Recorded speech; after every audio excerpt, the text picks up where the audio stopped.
For today's tutorial, we are going to see online tools that are helpful to visualize the structure of RNA.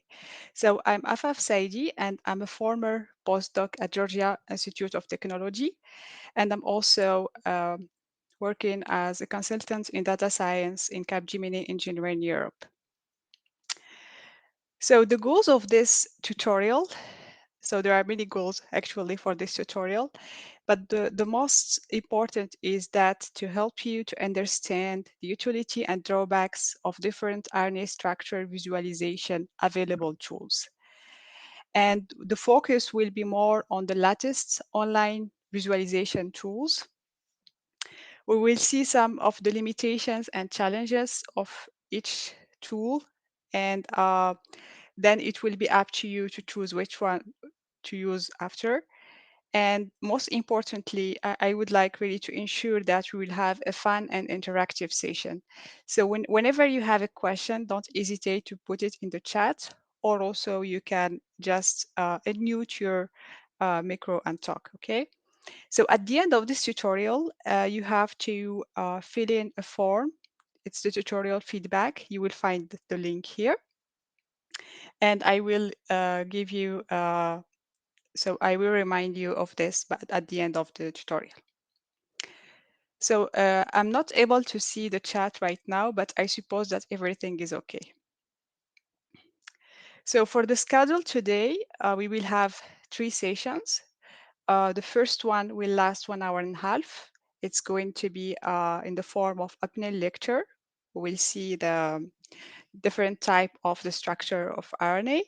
And also we will have some hands-on on how to use or how to extract structures from databases, which formats could we extract and how to read through the different formats. And also we will see the different visualization form of the structure of RNA. After this, we will have a break for 15 minutes, and we will come back for the second session that will last 1 hour. We will see 3 different web servers that could be used for the visualization of the structure. We will have, after another break of 15 minutes, then we will have our last session that will last 1 hour. And it's also to be about 3 different visualization tools that are available online. Okay. So let's start with the what is an RNA structure? RNA is defined to be a linear polymer, and it's a sequence of our nucleotides, E, C, G, and U. And from, let's say, algorithmic point of view, it could be defined with the grammar, where you have the alphabet A, C, G, and U. And the structure is the set of interaction that we have between the different nucleotides. So it's the set of what is called the base pairs. So we have the canonical base pairs and non-canonical base pairs. For the canonical base pairs, we have the Watson-Crick, that is the form of AU interaction, GC interaction, and we have the wobble in the form of GU. So here we have the structure at 3 scales. The primary structure, that is the sequence of the RNA. We have the tertiary structure. This is the form that is resolved experimentally using crystallography or NMR. And here we have an example of the structure of this specific RNA, the 5S ribosomal RNA from the E. coli organism. And it's from the PDB. It's the protein data bank that we will see next.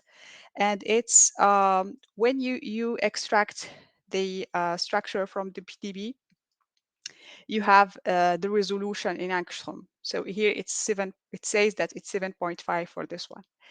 And we have the famous, let's say, intermediate structure, which is the secondary structure. From the algorithmic and bioinformatic analysis point of view, it's the projection of this 3D structure into the 2D plan. Okay. So for the secondary structure, we have common structural motifs. So whenever you have nucleotides that are not involved in a base pair. It's called unpaired, and they are forming here what is known as a single-stranded region. And if they are involved in a base pair, like in this, with the stacking like in this one, it's called a helix. And the single strand that is delimited by a helix is a hairpin loop. And if this hairpin loop is delimited by two helices, it's called internal loop. And whenever you have a nucleotide unpaired and on the other strand, you don't have another unpaired nucleotide, so you have a bunch, okay? For the tertiary structure, it's little more complicated. So here we have the 3D and the 2D, let's say, representation of several RNAs. For instance, if we start with this representation here, in the 3D, we have this motif that is called the kissing loop. It's when you have two hairpin loop that are interacting with each other. So these two hairpin loop could belong to the same RNA, or they can belong to two different RNAs. This is the case of RNA complex, where two RNAs are interacting with each other through this kissing loop. You can have this simple motif called tetraloop, which is a hairpin loop, but formed of four bases. And it's very frequent in several RNA.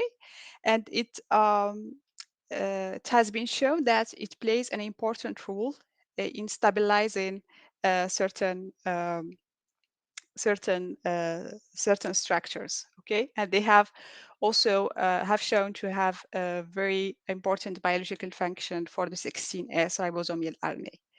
We have this interaction, which is kind of an overlapping between the two strands. It's the famous pseudoknots.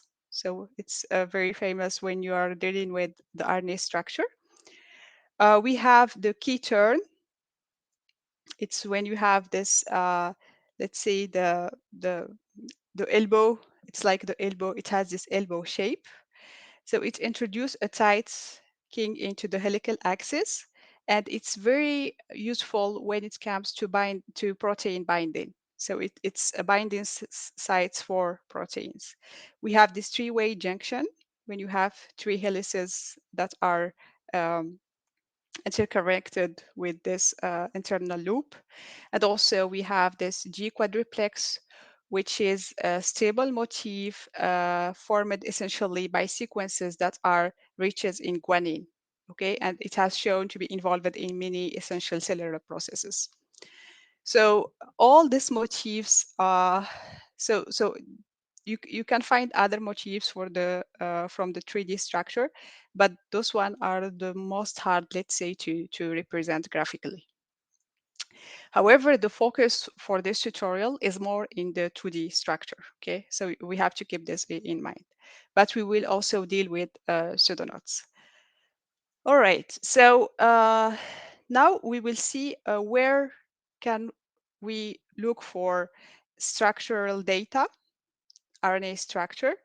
So some of the resources are listed here. We have the PDB, which is the protein data bank, where you can find 3D structures. So it's the structures at atomic resolution resolved by X-ray, NMR, and also recently cryo-EM.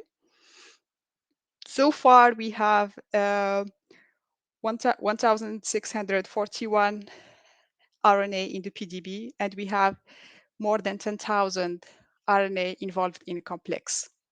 I will show you some statistics about this in the next slide. We have also RNA Central, which is considered to be the largest RNA 2D structure database. Okay, so we have more than 13 E to 6 secondary structure in the RNA Central. Okay, and here I am mentioning the file format that we will check after. But just keep in mind that you can get your structure in several formats. So we have the famous AirFarm database, which is the RNA family database, where you can find consensus secondary structures that are annotated using multi-sequence alignments. And so far we have more than 4,000 structure, okay, consensus structure. We have the nucleic acid database, NDB, which is, let's say, a part of protein data bank. It's linked to the protein data bank, and where you can get your RNA structure in two forms, either the PDB or RNA email. And so far we have more than 12,000 tertiary structure. And finally, I find it worthy to talk about RNA strand. It's an old database, but several, let's say, recent algorithms that aims to predict the structure, the secondary or tertiary structure of RNA, they are using benchmark from this database. So it's a very useful resource to know about, okay? And you can get your structure in several formats, so CT, DBN, RNA-ML, and etc. So you can get really, it gives this option to get your structure in different formats. And so far we have more than 4,600 secondary structure. Okay, so if you have the slide, you can get access to all these databases using the URL here. So next we will have some hands-on on how to extract the structures from this databases, and I will ask you to go to use this URL.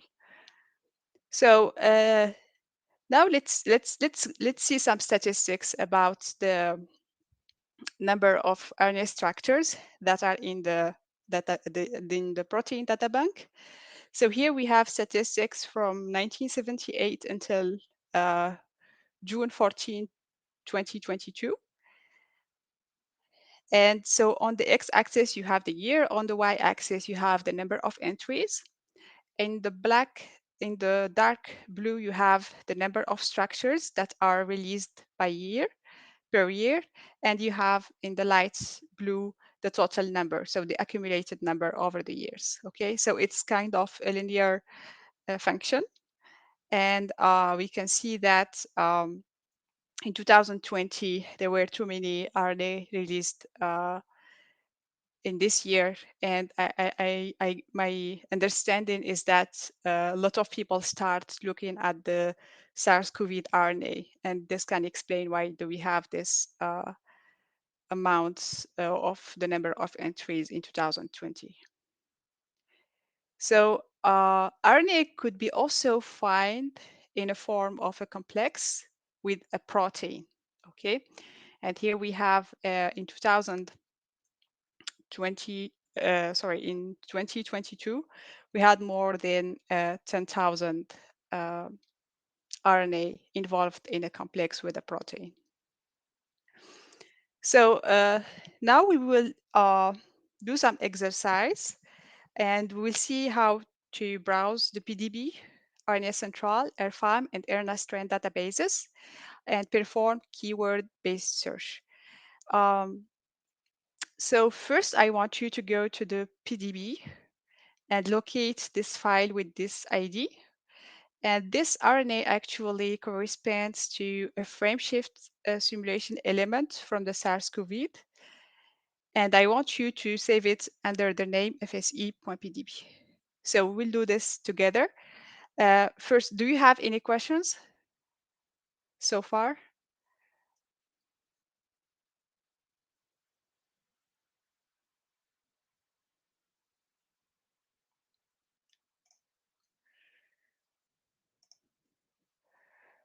Okay.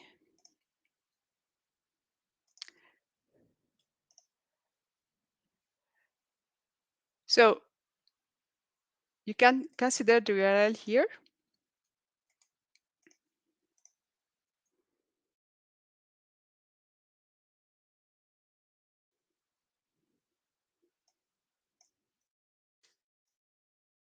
And you will look at this ID. So it corresponds to the frameshift simulation element from the SARS. And here you have the 3D view for your structure. Okay, we can look at this. But now what I want you to do is to get the file into PDB format and to rename it fse.pdb. So here, when you want to download your files, you have the choice. You have PDB format, PDBX, XML, etc. We will be interested into getting the PDB format. Okay, so you will get your PDB format and then try to rename it fse.pdb. Okay, so I have it here in this folder.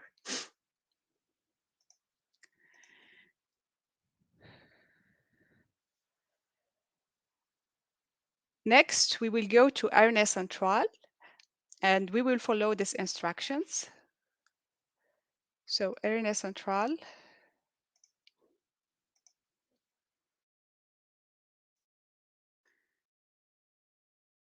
RNA Central is the non-coding RNA sequence database. Okay, so it's really a good mean for the people looking at predicting the structure of RNA. So here we will be interested into looking for the E. coli ribosomal RNA. So we will consider this to be our keyword search.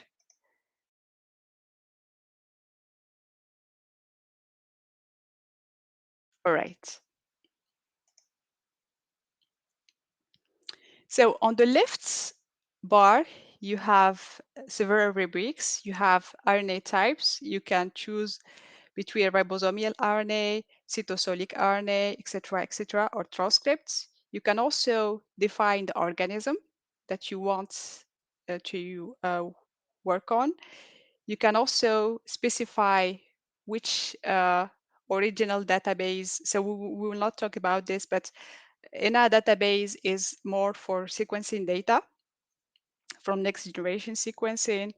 And we have Silva also, it's related to phylogeny analysis. So we will not check these cases here.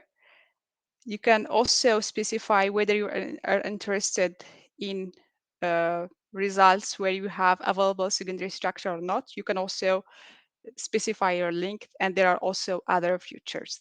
But so here, what we will be interested into doing is to first get this result. So we have 15 sequences out of 19 sequence. So we will only keep sequences that has a length of maximum of 120. And we want the organism to be from E. coli. Okay.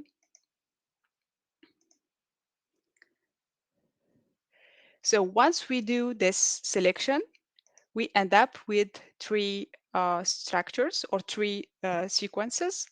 Okay, I will check the first sequence here.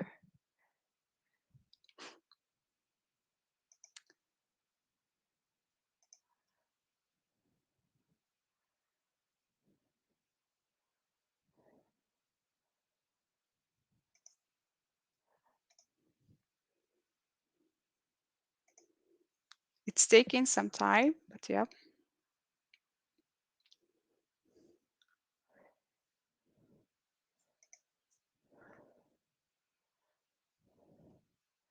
So do you have any questions so far?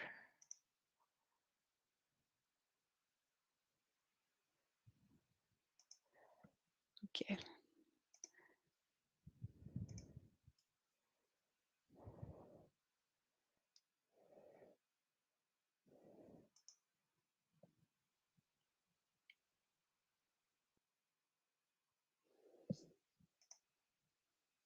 Okay.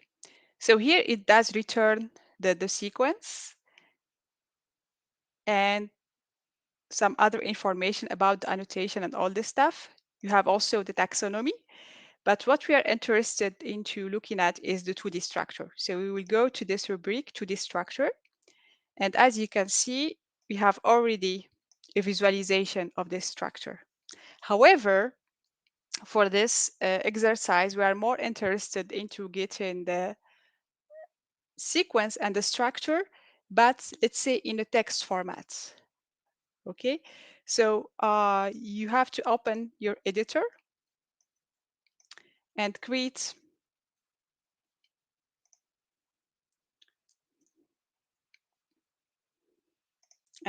a FASTA file. I guess you're familiar with FASTA file. We call this 5S. And when you go here to the copy dot bracket notation, we will get a structure in a certain format, which is called the dot parenthesis. We will come to this after. And when you click on download here, you have the FASTA. Okay, so here you can get the sequence. Okay.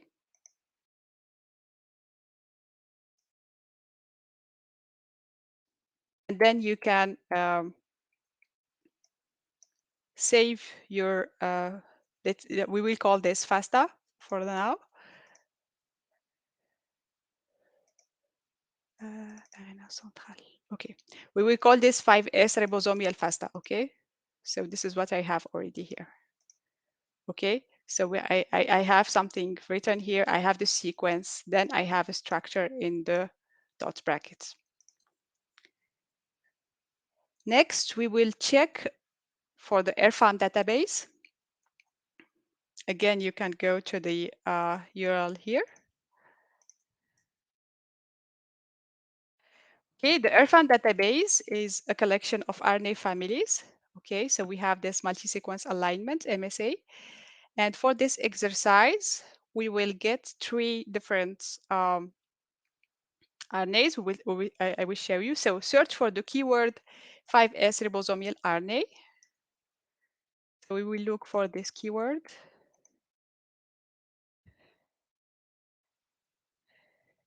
So here it returns one output with 712 sequences. Okay.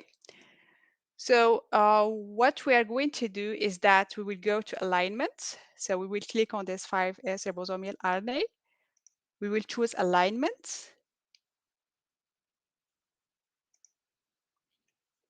So it gives you other features here. So you can look at the sequence, the secondary structure, the species, etc. But in our case, we are interested into getting the structure, the consensus structure. So we'll go to alignment, and then here you specify the format to be Stockholm, and you have to download it. Okay, and then rename it 5S or alignment Stockholm. So we have this file. Okay.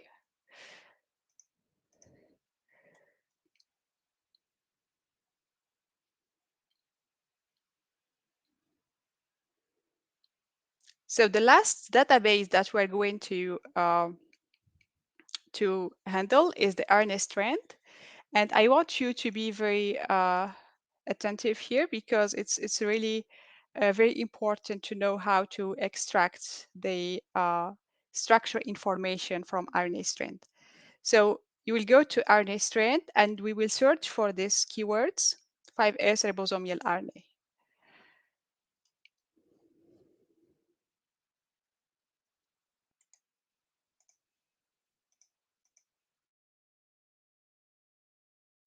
Okay, so first, this is the database. It gives you several options. You can search for an RNA.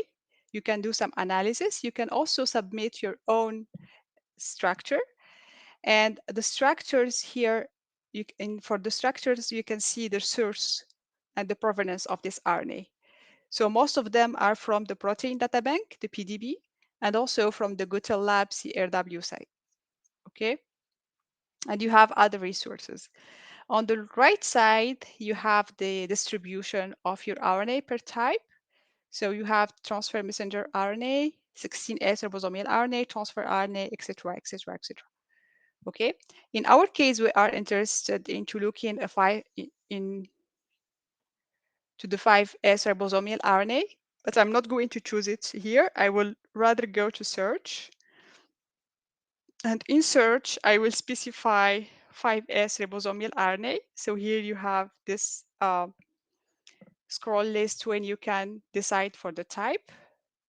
You can also decide for the organism. You can also decide from which data bank do you want to get your data. So in our case, we will check protein data bank.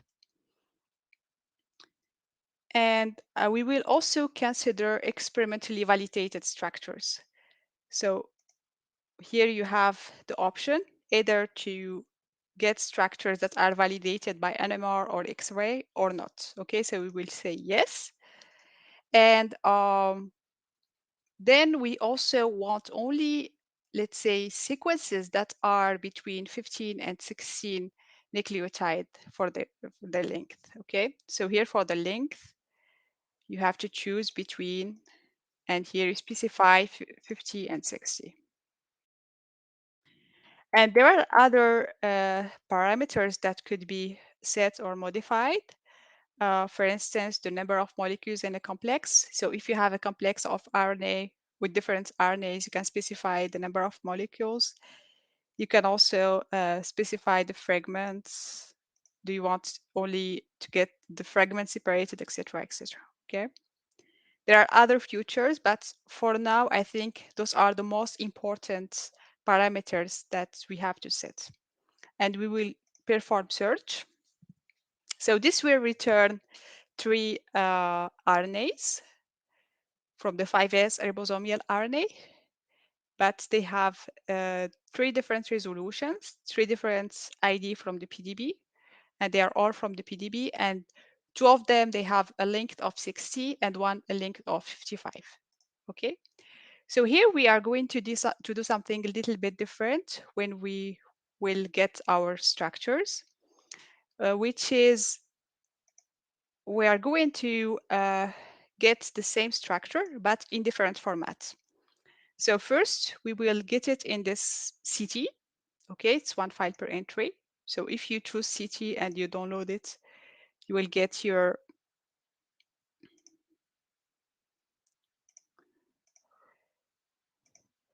CT files. Okay, so here I just extracted it in this folder, name it 3SS5S ribosomal RNA.ct. And inside it, you will see the CT file for the 3 entries, okay? Then we will keep the same, let's say, output, and we will now choose to have another format, which is the BP in the form of base pair, BP6, sorry. So you have also 1 file per entry. We will download this. Again, we will get 3 outputs with extension bbsec. They are looking like this. And lastly, we are going to get another format, which is dot parenthesis, okay? And for the dot parenthesis, it's it's a little bit different because you can either have 1 file per entry or get all your entries in one single file. So for this, we will choose this option, 1 file for all entries, okay? And it's going to give you something like this, okay? We have 3 sequences and something written there. So once you are then done with this, now we will try to understand what are the different formats, okay? So first I want to check that everyone were able to get all these different structures, okay?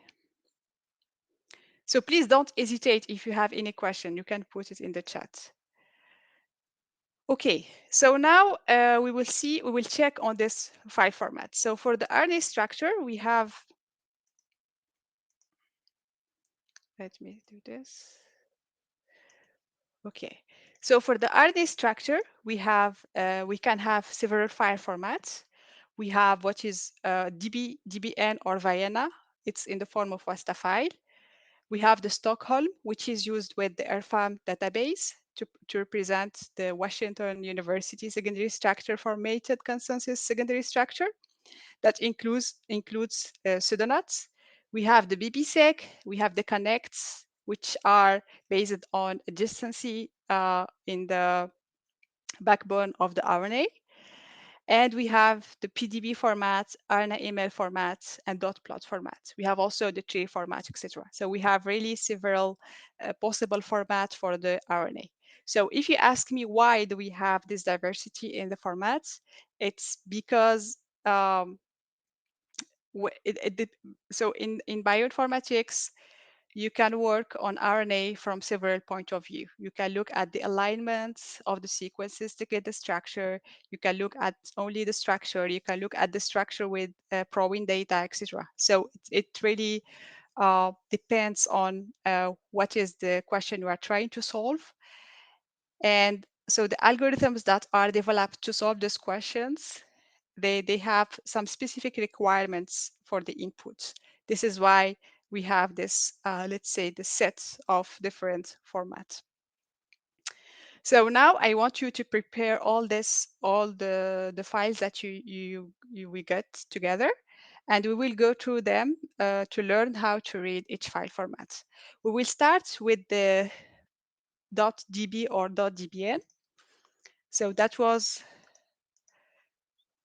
what we get for RNA strand, but also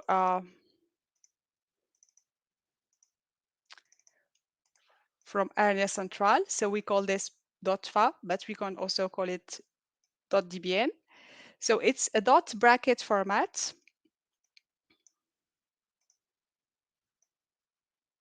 Okay, it's a FASTA extended. It's an extended FASTA with an additional row line where you have this structure in this form. Okay, it's a dot bracket form. So whenever you have a pound, it's ignored. Okay, or if you have this symbol of greater than is ignored, you have your sequence, you have the structure. So if a nucleotide is unpaired, this means that it's not involved in a base pair. We indicate it with a dot. And whenever it's involved in a pairing, we have a parenthesis. We can have parentheses, we can have brackets, we can have braces, we can have this symbol greater than and less than, okay? So here, for instance, if you look at this, so I'm opening my file with a text editor. So if you consider this G here, which is in column 13, it's an opening base pair, okay? And when you choose your opening base pair, you can see the closing base pair. So it's paired with this C that is in the 64 position, okay? And so on and so forth. So here you have this A interaction with this U, etc. Okay, so it's the widely used format and the easier to deal with.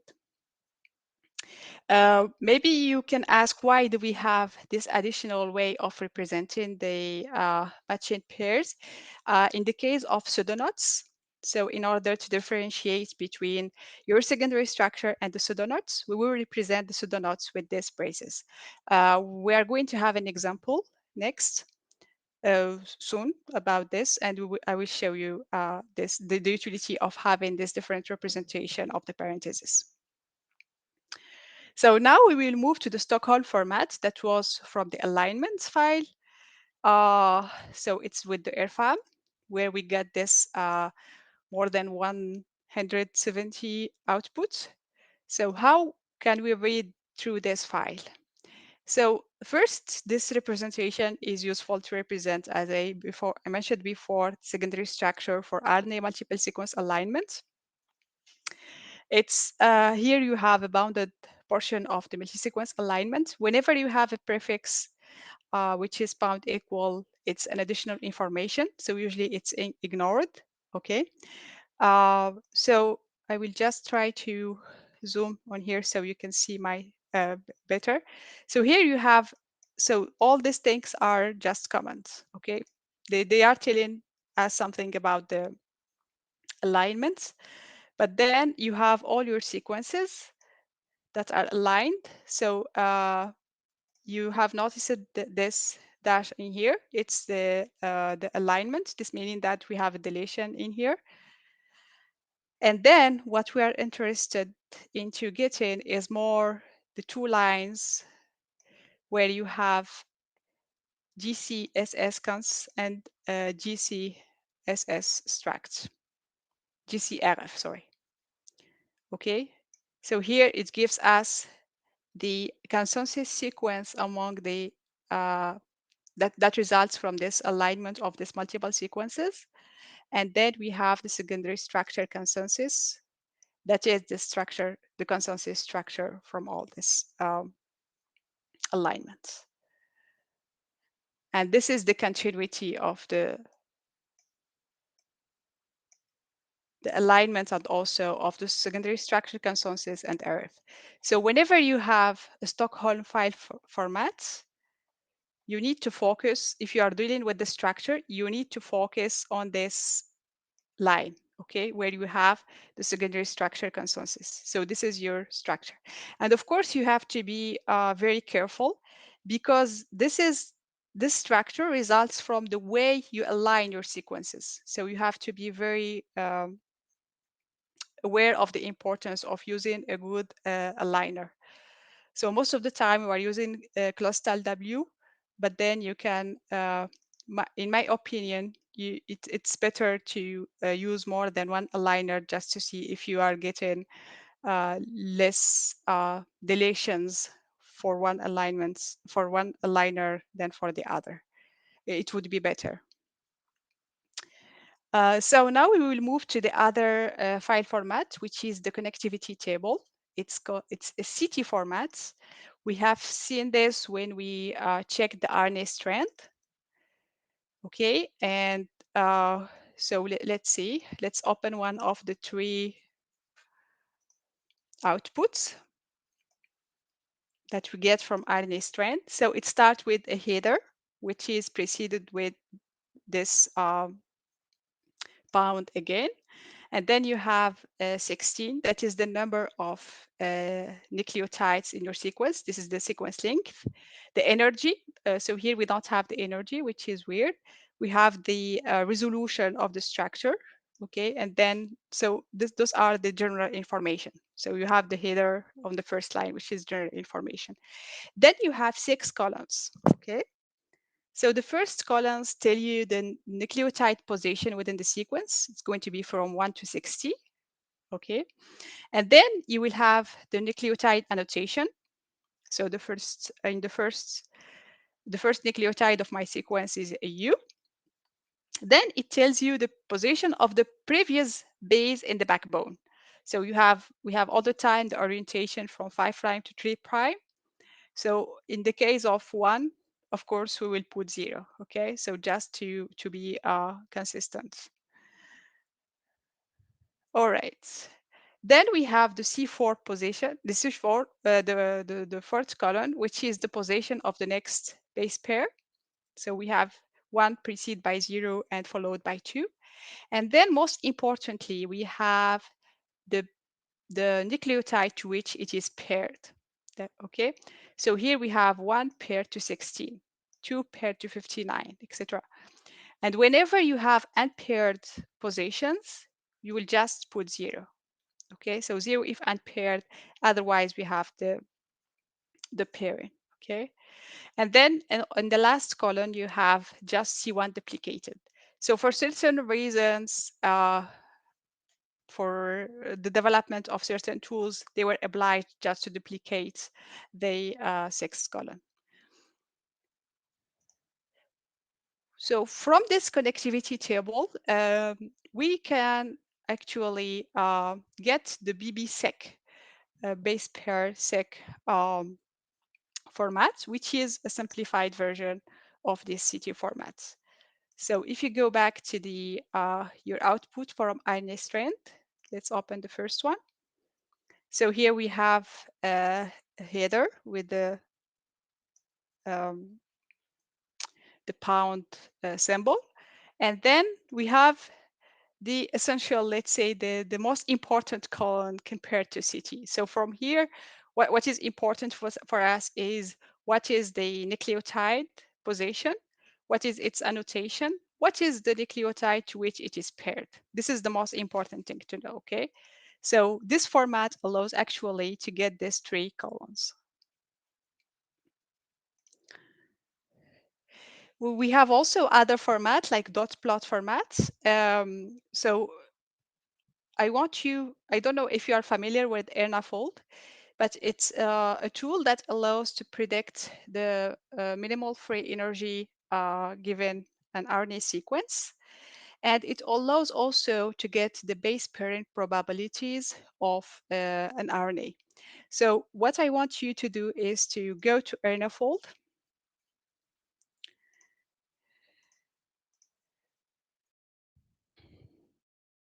And for the sequence, we will put the 5S ribosomal RNA that we got from um,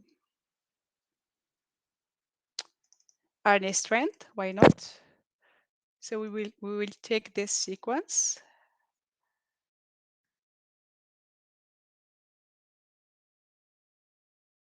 and we will keep all the parameters at their default values. So it says that they will use the Turner model energy to predict the structure. So we don't care about this for now.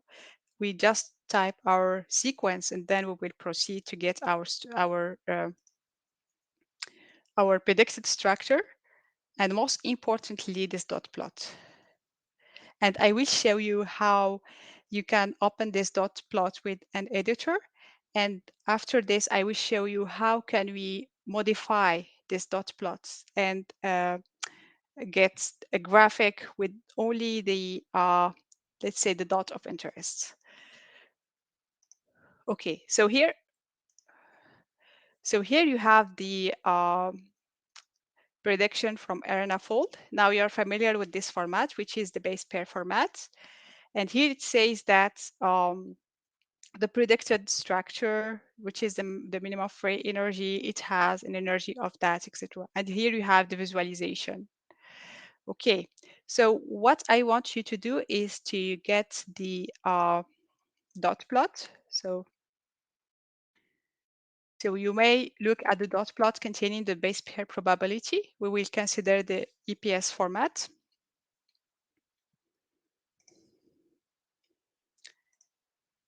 So it looks like this. So how can one read this dot plot? So on the x-axis, you have the sequence. On the y-axis, you have a sequence. And whenever you have an interaction between I and J, it's drawn as a dot. This is why we call this a dot plot. But what I want to do is to open it with another. I will open it with a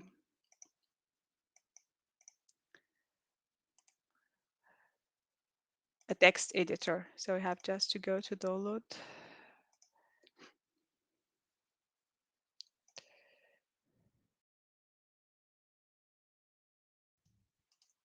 Okay, so if you open your dot plot with an editor, you will get something like this. So we will have too many data on it, but we will scroll down until reaching the start of base pair probability data. So here it does start. And so what does this say? It says that this position I, which is equal to 1, is paired with this position 60. And the base pairing probability in the Boltzmann ensemble is 0.73. Okay. And you will see two different tags, the U box and L box. It just say that the lower box corresponds to the MFE, it's the L box, the lower box, and the upper box corresponds to the Boltzmann ensemble. So we are getting the base pairing probabilities for each pair in the sequence from the set of all possible structures in the Boltzmann ensemble. I hope that you're familiar with this, or with all these notions.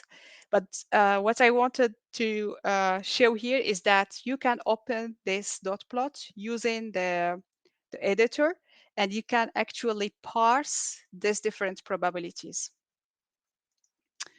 All right, then we will now go to check for the PDB format. So the PDB format, we said that it's the format from the protein data bank.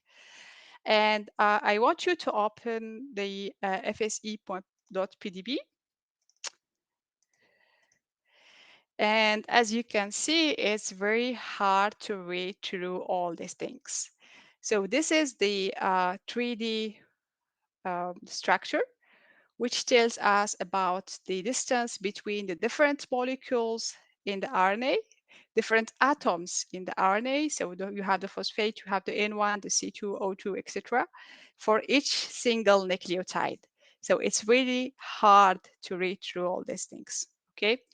So at the beginning, you will have details on the experimental protocol, and then you have a raw geometrical descriptor of this 3D model. So the point here is that you cannot use directly the PDB format to get the secondary or tertiary structure. We need a parser to do this. So we need to further process this to get the base pairing positions. I will show you after how to do this.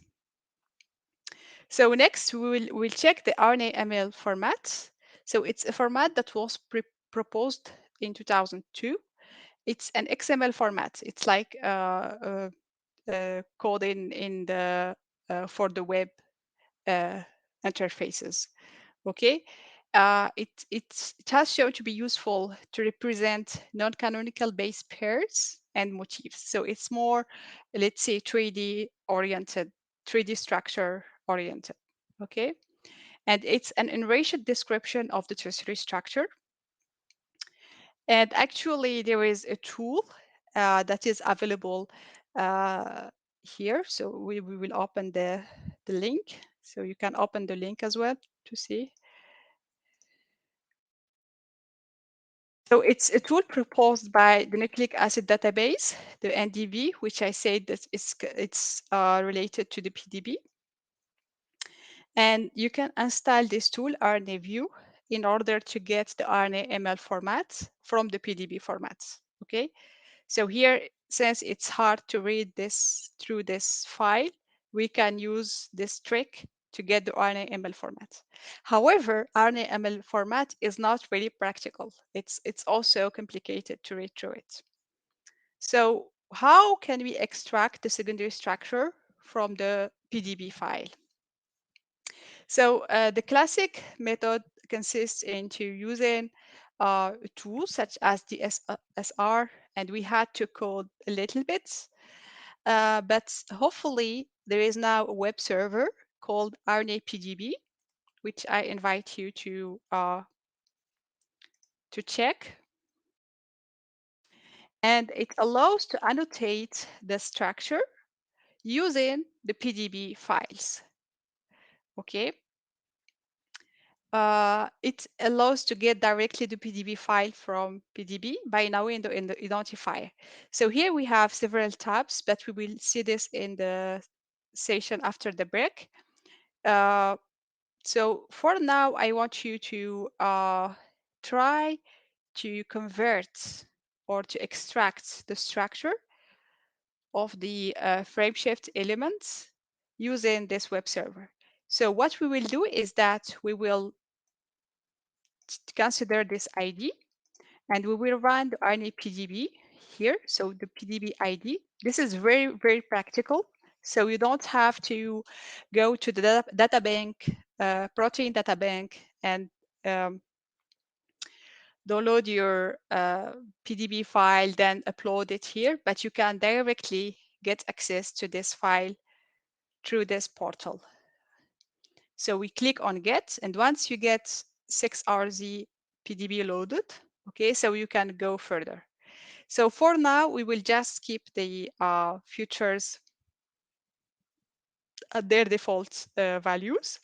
So here we will just first model. The SSR is mostly the widely used tool for the extraction of the secondary structure. And we will keep all things on for defaults. For visualization, we will say no image for now because we haven't seen yet these tools. And we will click on run. This is a very Nice. So now you're able to see your structure in dot bracket format. We have already talked about this. And so here you have the sequence and then the structure. And you will notice that we don't have only parentheses here, but we have also this brackets, the square brackets, the opening and closing. This means that for this specific RNA, we have actually a pseudoknots. Okay, so you can download the dot bracket format. You can download also the BBSec format with these 3 columns. Okay. So I will hide it for now. You can download the CT format and other formats, okay? It depends on your needs. So far, we will keep working with the dot bracket annotation, okay? So I want you to just download the dot bracket format. You have just to check on this box and then download selected results, okay? So this way you will get your structure. Okay, and I want you to rename it FACB.dbn.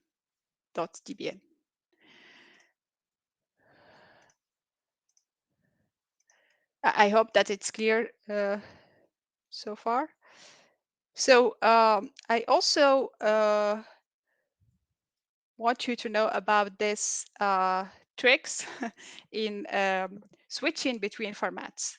So for some specific tools, you will need specific formats. So you need tools that will allow you to switch between formats. So here I listed the 4 mostly used tools. We have DT to CT. This converts a dot bracket into a CT format. We have the reverse uh, the reverse function CT to dot. So from CT to dot, you have CT to dot brackets, but it's proposed by another group, research group, and you have BBSec to dot bracket. So don't hesitate to check on these links. All right, so now we arrive to the part where we're going to talk about visualization, which is actually the heart of our tutorial. Okay, so now if you are dealing with RNA, you are for sure aware of the difficulties in visualizing the topology because you have this famous pseudoknots, which are complex topological models. They are making these cross interactions. How can we model these cross interactions in a way that does not make the graph complicated or hard to understand? Most of the time, the pseudoknots are ignored by prediction methods because they are most of them based on dynamic programming, which is an iterative, let's say, an iterative uh, process over the sequence, and it's really hard to predict this type of motifs. And also, if we go to the 3D structure level, we have this tertiary motifs and non-canonical interaction, etc. So it's the kind of motifs I show you in the first slides. So to represent the secondary structure, actually we have several possibilities. We can opt for radial layouts, linear or arc plots, dot plots. So we have already seen the dot plot. We have circular representation. We have mountain plot, tree plot, etc., etc., etc. It really depends on your needs and your objective. Why do you want to represent the structure? Do you want to compare different RNAs, or do you want just to have a nice plot of an RNA that includes pseudoknots, etc., etc.? It really depends on your needs. So we will start with the radial layout, which is a squiggle plot. So in the radial layout, you will place all your paired nucleotide on a stem, and the unpaired nucleotides, they will be located along an imaginary circle with a certain radius. So this is the representation in radial layout. So you have the stems for the paired nucleotides, And you have the unpaired nucleotides that are placed, sorry,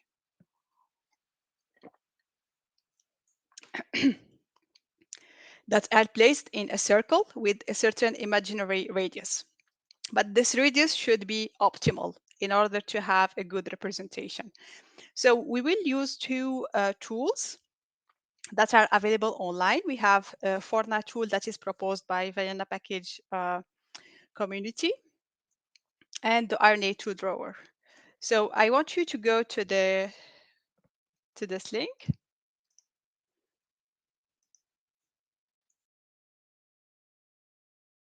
So Forna is a visualization tool that use the force-directed graph technique.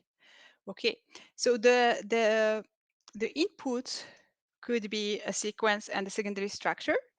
It could also be a PDB file. So this will save us time. If we have the PDB file, we need first to convert it into secondary a DB format, dot bracket format, then to upload it here. But we can use directly a PDB file. Okay, so this is what I'm going to use here.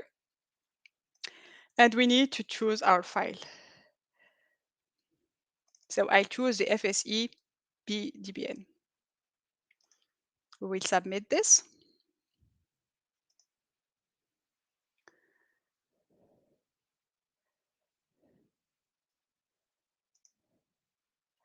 Okay, it may take a little bit of time.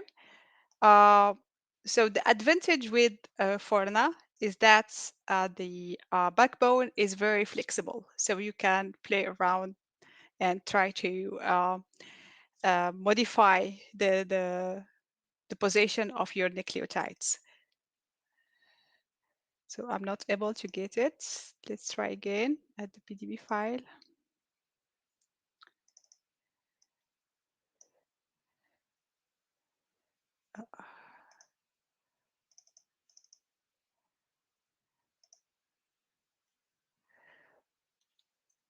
All right, so this is the representation that we are getting here. And as I told you, you are really able to move the nucleotides around, okay? And this is because they are using this force-directed graph technique. You can change the color based on the positions, on the structure, on the sequence, okay? So you can do a lot of things about Forna, okay?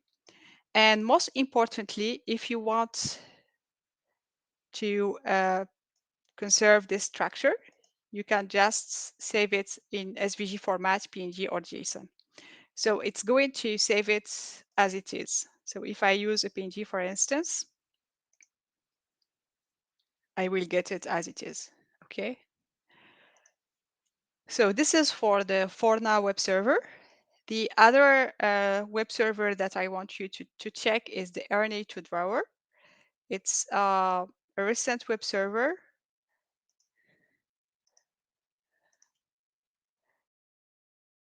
where you can draw your RNA. So create a new drawing. You have to create a new drawing.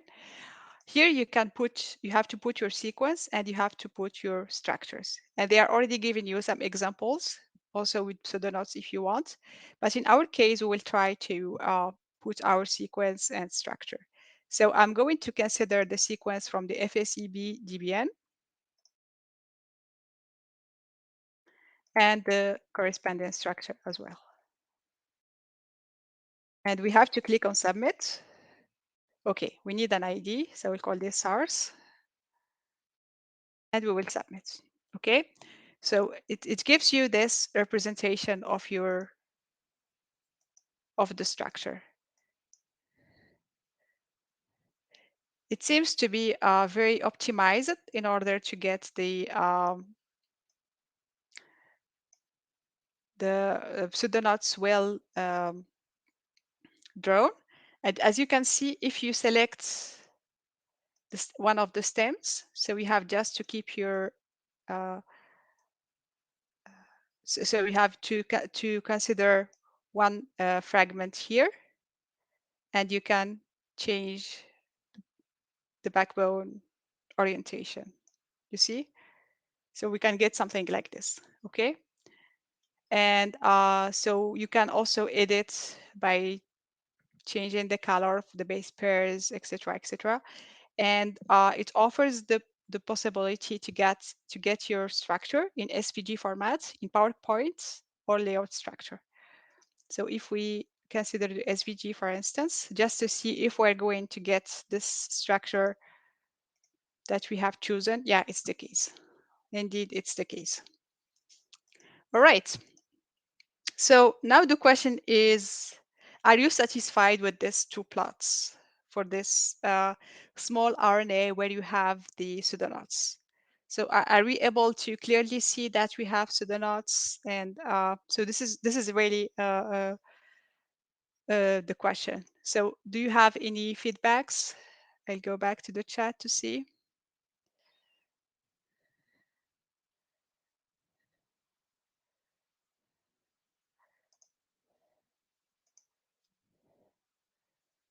Any comments, any feedbacks?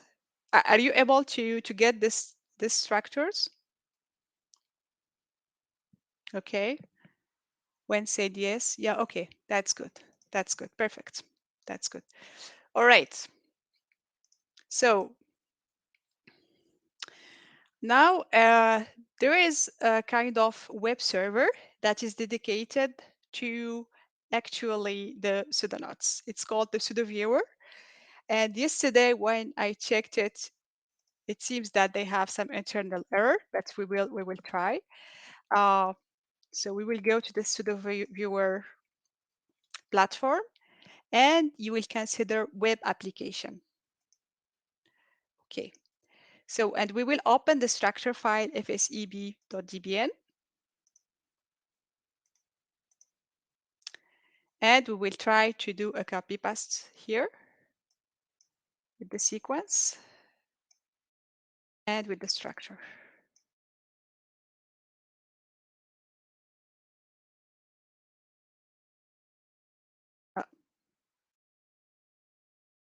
All right. Then we will submit. Yeah, so they still have an internal error, but don't worry about this. They will solve it soon. At the time of the preparation of the slides, I was able to use this web server. And this is actually the structure that I got for this frameshift RNA. And here you can see that the pseudoknot is nicely represented. Okay, so this is the kind of plot that you can insert in your publication, in your research publication. So I think it's a good viewer. So there is also another point I wanted to mention here is that when we used the RNA PDB, I told you that for now we are not going to use the visualization tools. And in the visualization tools, actually, we have the pseudo viewer. Okay, so it's okay if we are not able to get access to it through their web portal, we can actually use it here. Okay, and we will see this in the next session. So this is the radial layout. We talked about the radial layout representation of the structure. We have what is known as a linear, or more known as arc plots. So the sequence would be this line, would be represented as a line. And whenever we have an opening and closing parenthesis, whenever we have a base pair, we will draw it or plot it as an arc. Okay, so this is an example of an arc plots. So I want you to go to the Archi web server. By the way, Archi is the widely used tools for representing the, let's say, secondary structure in the arc format. And we will handle this. We will see some of the examples on how to use it in the next session as well. So first, we will go to, for now, we will go to the Archi server, and we will try to make a simple plot of the fsb.dbn. So this is the web server, And you have here single structure, double structure, overlapping, etc., etc. It really offers a lot of visualization options depending on the sequences or the number of sequences or the kind of analysis you want to perform to review your sequences. So for now, we will check single structure. And for the secondary structure input, actually, you have several input formats. You have the dot brackets, the connect, which is the CT format. You have the BBSec. We said that it's a simplified version of CT. You have a helix format. This is something that I didn't mention before, but it looks like this. And I will not present this because it's a little bit complicated. And we have other formats. So for now, we will check the dot bracket format. And as you can see, they have an example with a structure that contains the pseudonodes. Here you have appearance options. So here you can specify the coloring, let's say, rules. Do you want to have the same colors for the stems that they have equal number of base pair? Do you want to specify the number of base pair? Do you want a dot bracket type, etc.? Do you have a covariance between your the covariance between your nucleotide? This is more in the case of a multi-sequence alignment. We are looking for covariance, and you can represent this actually in the consensus structure. So for now, we will just keep the default. So you have to go and click on plot. But first, we want to use our sequence. So it's the FSCB.dbn. So we will copy paste this sequence. And it has a pseudonode inside it. So we don't have to forget this, okay? So I will just... we will get something like this, but I want just to, let's say, change the color in here so we can have a more clear way of understanding this coloring. So here, by default, the parameter, let's say the argument chosen is that non-pseudonotted groups will be colored differently. So we expect to have the same color for the secondary structure and another color for the the same color for the elements of the secondary structure and another color, a different color for the pseudonodes. So we will click on plot.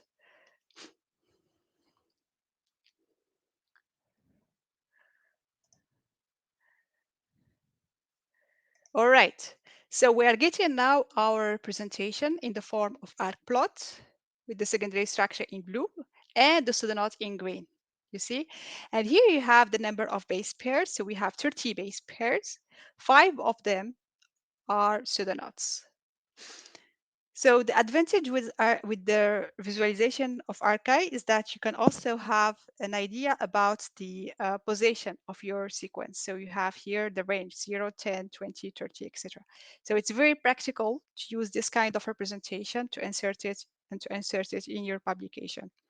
So it gives you here two options, either to save it as a PNG format or PDF format. And most importantly, archive could be used in terminal, so in the command line.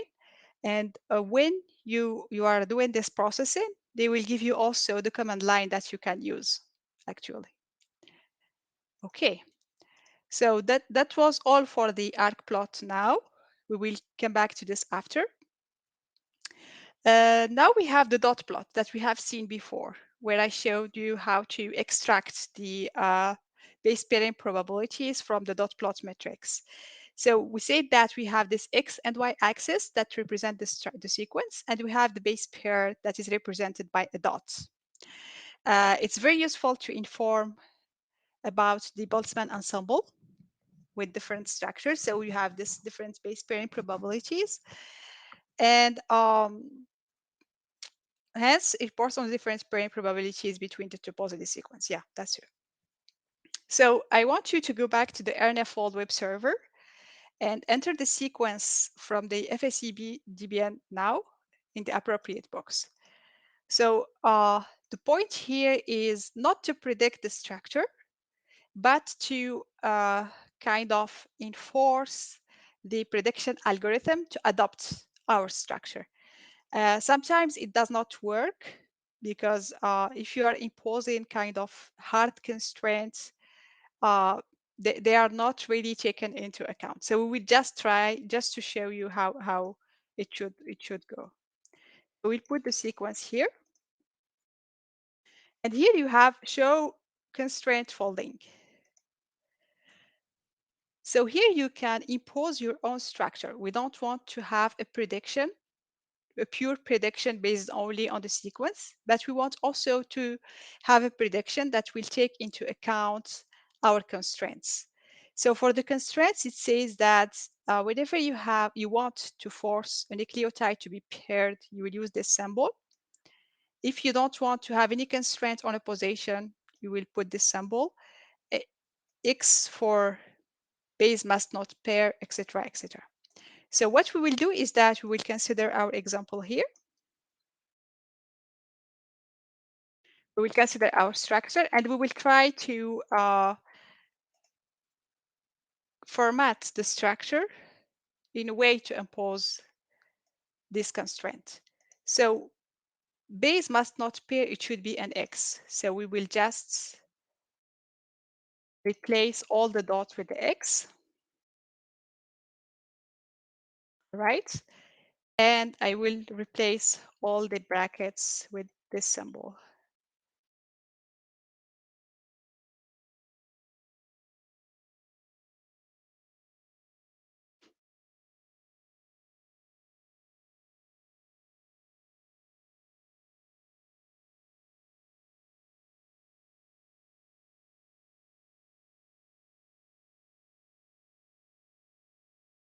I think I made a mistake here. Okay, so all the dots should be replaced with an X. All the opening square brackets will be replaced by the lower symbol. All the closing with the closing symbol. Okay, so now we have built this constraints for our sequence. And then we will proceed with RNA fold. It's not going to take this constraint. So it's going to take this constraint into account, but not as a hard constraint. I'm not sure how familiar are you with using the hard and soft constraints on the structure. So yeah, but it's okay. So in our constraint, we had the pseudoknots. We wanted to force the algorithm to predict the pseudoknots, but it's not working. So we will get the EPS file again, and we will rename it fseb.eps. I think that I have it here. No.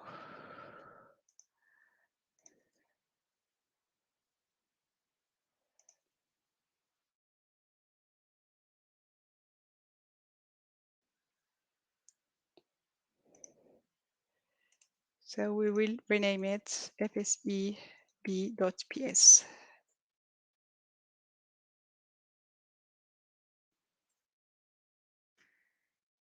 All right.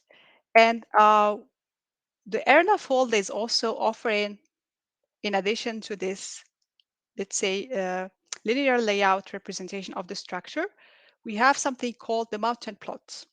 So the mountain plot is kind of related to the entropy, but it's easy to read. So it starts with, here it starts with nucleotides that are unpaired. Okay, then we have opening base pairs. Then we have a bulge, opening base pairs, unpaired, and closing pairs, etc. So here in the mountain plots, it starts with unpaired position. The x-axis is the sequence, unpaired position. Then the opening base pair, etc., etc. A bulge, opening, opening, opening. Then you have the loop. Then you have closing, closing, closing, closing, etc. Okay, so this is how you can read this mountain plot. This is another way of representing the structure as well. So what I want you to do now is to use a tool called eDaughter. that transform your EPS into a JSON file. And not only this, but allows you to handle and to work on this file. So we will go to the eDaughter, and here it asks us to drop the PS file. So I put my PS file, the FACB. I will consider it. Okay. So now you can see that we have the PS file opened in this browser. So you have here on the top the setting. So on the right top corner, you have the setting where you can change the color, etc., etc. We will come back to this later. And you have here the button that allows you to actually save what you have done. So here we have the lower triangular matrix and upper triangular matrix. And let's say that in our analysis, we have found that this base pair uh, that is between the 41 and 22 is interesting. So we can select it, okay? If you click on it, you can select it, okay? You can also select the other one, and the fourth one, okay? So it's very practical if you want to modify the EPS file in order to highlight some regions of interest or some patterns. So we can also change, now we can change the color. Let's say we'll consider the color here. Instead of blue, we'll take the yellow, etc., etc. All right. So once you do this, you can save your work, and you can either export only the selection or export all the graph. If you export all the graph, you will get exactly this graph, like the one in here. But if you export only the selection, you will get only the base pairs that has been selected by you. See? All right. So let's also check export all, just to show you that you can keep the coloring that you have changed. Yeah, it's a little bit heavy. Okay. But let's go further so we can be on time. Okay, so we have seen the linear layout, we have seen the arc plots, we have seen the mountain plots, we have seen the dot plots. We have also the circular diagrams. In this case, the sequence is a circle, and all the base pairs are represented by arcs. So you have a sequence like this, and all the base pairs are arcs. Okay. So there are actually two tools that you can use to have a nice arc diagram, or sorry, circular diagram representation, but you have to use it in your machine. So we don't have online web servers for this. We have the Varna from Ponchi, and we have RNA StractViz from Height Group. It's a recent tool, and it's helpful to if you want to compare up to 3 structures. So it's a good tool if you want to deal with comparing structures. Okay, so another circular tool is called the CS2BP2 plot. And it's also a very nice, I found that it gives a very nice representation in the term and for the circular graphs. And I give you the link here if you want to download it and use it. And in their publication, they claim that this representation is actually let's say the combination of the planar graph and dot plots. So you are taking benefit of the planar representation and also of the dot plot representation, which I agree with. But it's really very I really like this way of representing the structure. So lastly, we are going to talk about another way of representing the structure, which is the tree representation. And this is more for people who are, let's say, doing algorithms and trying to come up with new prediction methods or comparing structure methods, etc., etc. So the tree representation, in the tree representation, the idea is to use a grammar where the alphabet is corresponds to structural elements. So if you have a hairpin, like the case here, it's called, so it's an H. If you have an internal loop, it's an E, a, a. If you have a bulge, it's a B. If you have a multi-loop, it's M. If you have a stack, it's Z. It's more, it's a coding of the different structural elements that you can find, or motifs that you can find in a secondary structure. So it starts with, for instance, if you consider this structure in this linear layout, it starts with a single strand. So we call this N. N is not a structural element. It's just added in order to get the tree. So it's like the root of the tree. Okay. Then it starts with what? With an interior loop. So we will put A here. Then we have a multi-loop, so it's an M. From this multi-loop, we have a branching, we have a hairpin, and also we have a bulge, okay? And after this bulge, we have a multi-loop, and then on the left, we have a stack, and we have a hairpin loop, and on the right, we have another hairpin loop, okay? So this is the tree representation, or the tree format of an RNA. It's more the one on the right than the one on the side, okay? We call this, of course, a tree representation.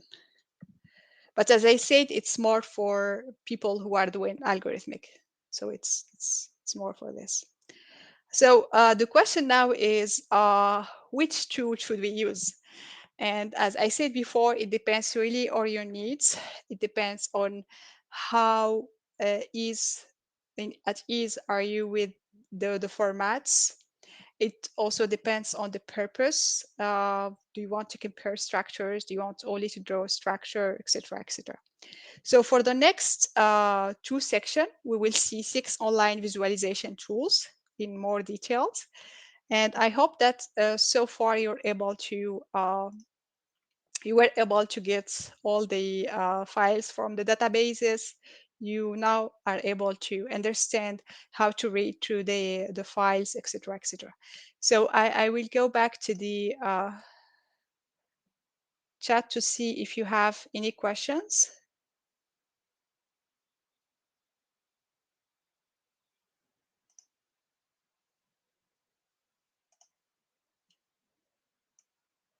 So do you have any questions?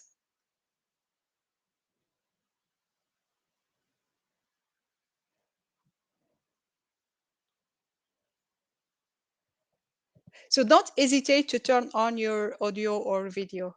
I'm up to get questions.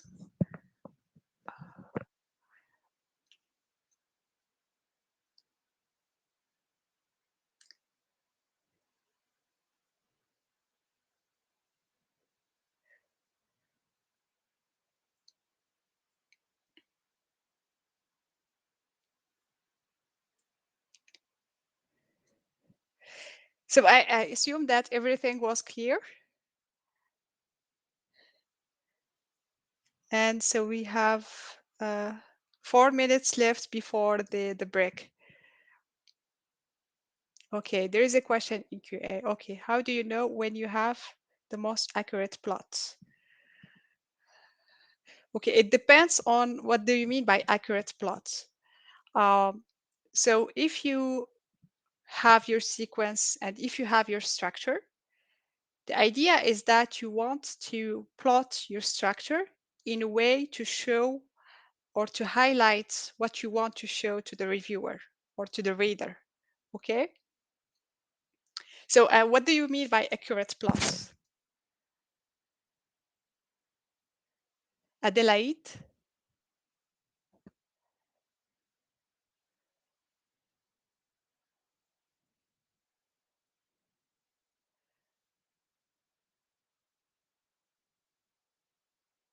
adding a loop instead of a knot. Sometimes a loop is possible, but maybe not accurate. Okay, but this is from the prediction point of view, right? Yes, okay. So this is from the prediction. Okay, I see. Um, mm, that's true. So this is more, I see your point. It's more when we used RNA fold and we try to force the constraints. For instance, if you want a structure to predict a structure with uh, a specific helix and a specific part, so you will use this hard constraint. But accurate or not accurate, I'm not. I cannot tell you how. Yes, exactly forcing constraints. Okay, okay. You're welcome. You're welcome. And next we will see a tool where when you plot your structure, you can actually remove a part of it, which is practical. But then Adelaide was talking more about if you have a predicted structure, um, how accurate are your predicted elements in this structure.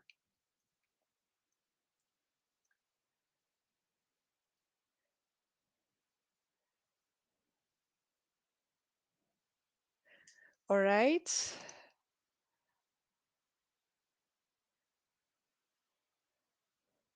So were you all able to get the files and to check the different web servers? Okay.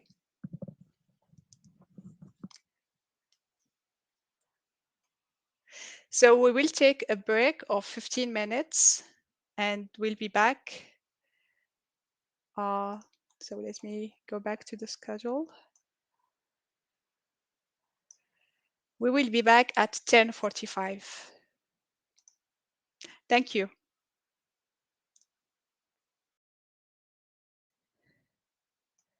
So now we will check on the second part or the second session of this tutorial, which is going to be, let's say, most exercises. We will check and we will see how to use 3 web servers, RNA, RNA-PDB. We have already seen these 2 tools, but now we will try to use them differently. And also we will see the multi-setter. So the idea here is to spend 20 minutes on each tool. So you will have enough time to test all the instructions by yourself and to get familiar with these 3 web servers. So I hope that at the end of this session, you will be able to easily browse on these 3 web servers. Let's start with Archive. So Archive is, we have already seen these tools. It allows to represent the secondary structure in arc diagrams.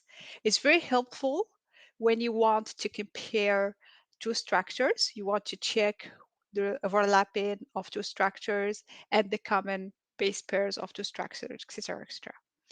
It allows to rank and to display base pairs in colors based on covariance coefficients, based on pseudoknotted regions from the secondary structure as we have seen before.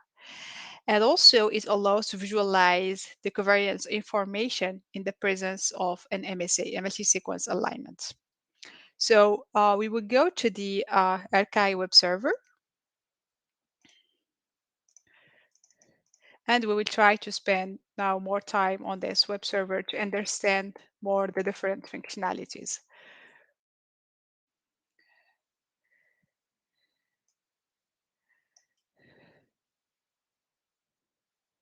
Okay, so it allows to plot the RNA structure. It allows also to plot complex RNA, RNA, DNA, DNA interaction, and some genomic interactions as well. So you have here the option create a plot. So you can click on this. This is what you will get. We have already seen this single structure, secondary structure, double structure, multiple structure, etc. So when we click on a plot, we are redirected to this web page. So here you have your secondary structure input. You have to choose between these different, let's say, formats. I'm not sure if you are able to see this. Okay, let's zoom in on it. So we will consider the dot brackets, and you can also add another structure here. Okay, so we can either plot a structure, a secondary structure, and then add another structure, or if you go back, you can choose double structures.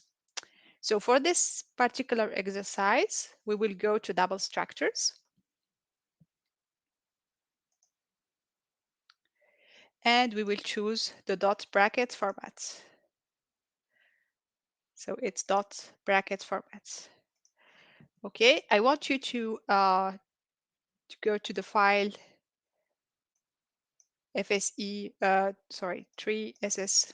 So it's in the RNA strand. From the RNA strand, we had three outputs. If you do remember this, we had the three outputs in three different formats. So if you open the DBN format, you will see that you have an alignment of three structures. You have this first sequence, you have the second sequence with its structure, and you have the third sequence with its structure. So what we will do here is that we will consider the first RNA sequence with its corresponding structure, and we will call this structure 1. Okay, so the objective here is to compare the first structure to the second structure from this multi-sequence alignment and structure as well. So we will proceed with the plotting of the two structures, and we will save our output plot. So now we have only entered the sequence and the structure for the first one. But for the second structure, we have to scroll down and put here structure 2 and copy paste the secondary structure with its sequence. Okay, and then we will click on plot.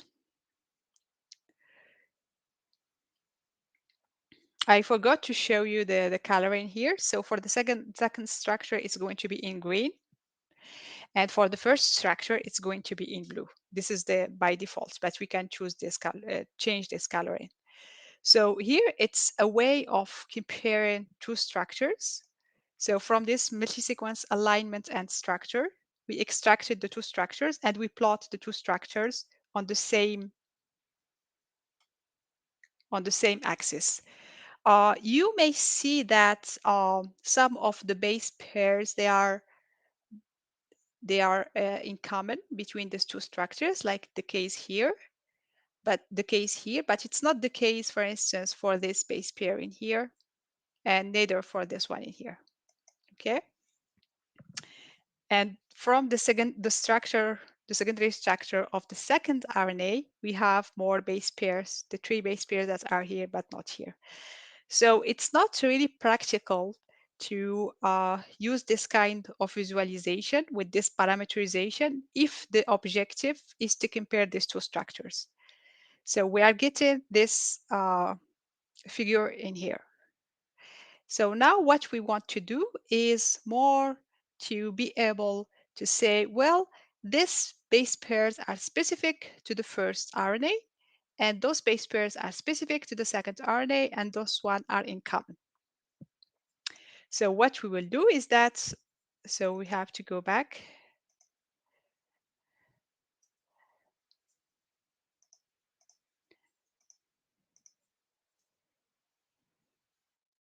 The archive. Just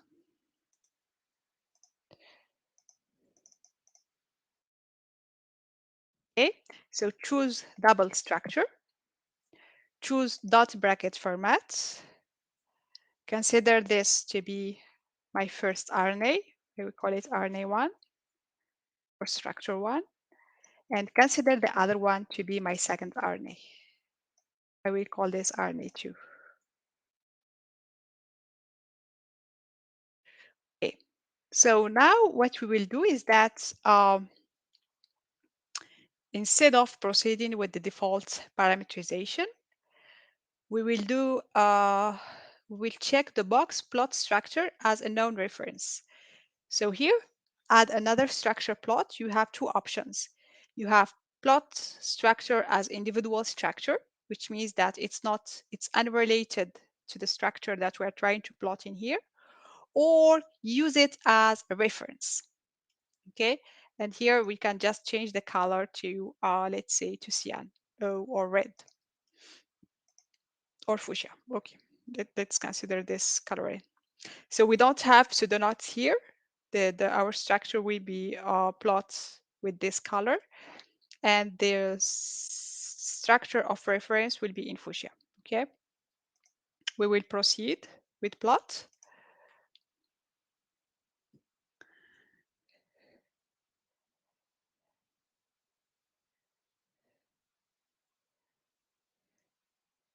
All right. So here you get the same thing as I got in here. So the base pairs in fuchsia are specific to the sequence of reference, but the ones that are in blue here, they are common to both of them. And the ones that are in blue here, they are specific only to the sequence, the first sequence.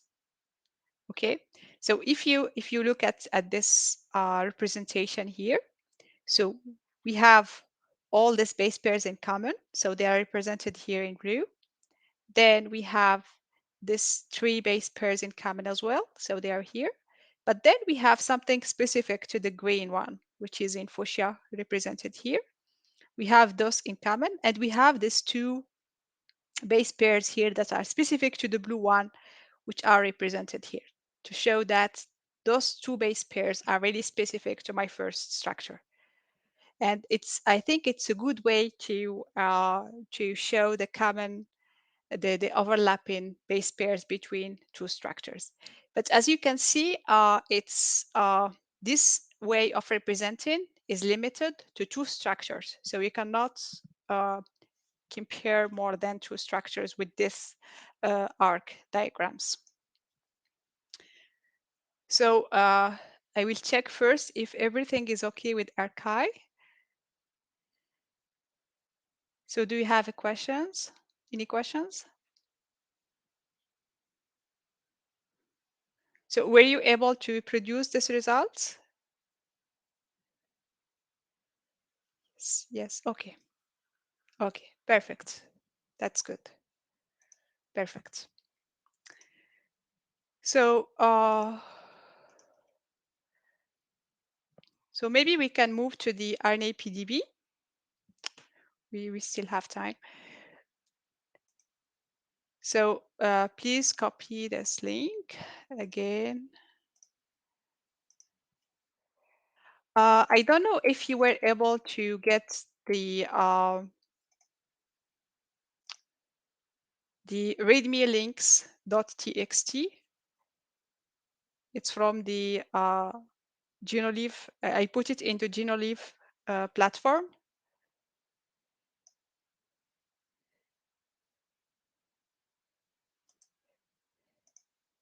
So if it's not the case, I maybe do a copy paste and put it on the chat. So it gives you able to copy this. It contains the link to all the different web servers. I think it's important to have such a file. Yeah, that's good. So this way, it would be easy for you to browse the different tools. All right, so I put it on the chat. Okay, so now let's go to the RNA PDB that we have already used. Okay, and as I said before, it's a tool more dedicated to annotate the PDB files.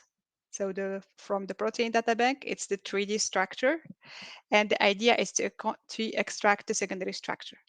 So we have seen this first rubric, but now we will try to check the three other rubrics that we have in here. And we will use the PDB ID 6XRZ to annotate the structure, and we will see what we'll get. And we'll also consider those files. But first, so let's check what is the meaning of each of these four rubrics. So you have 3D, 2 parentheses and dots. This means that in this rubric, you can extract your secondary structure more in dot bracket format and in other formats as we have seen before, but it's more for the, let's say it's mostly used to get the dot bracket format from the 2D structure.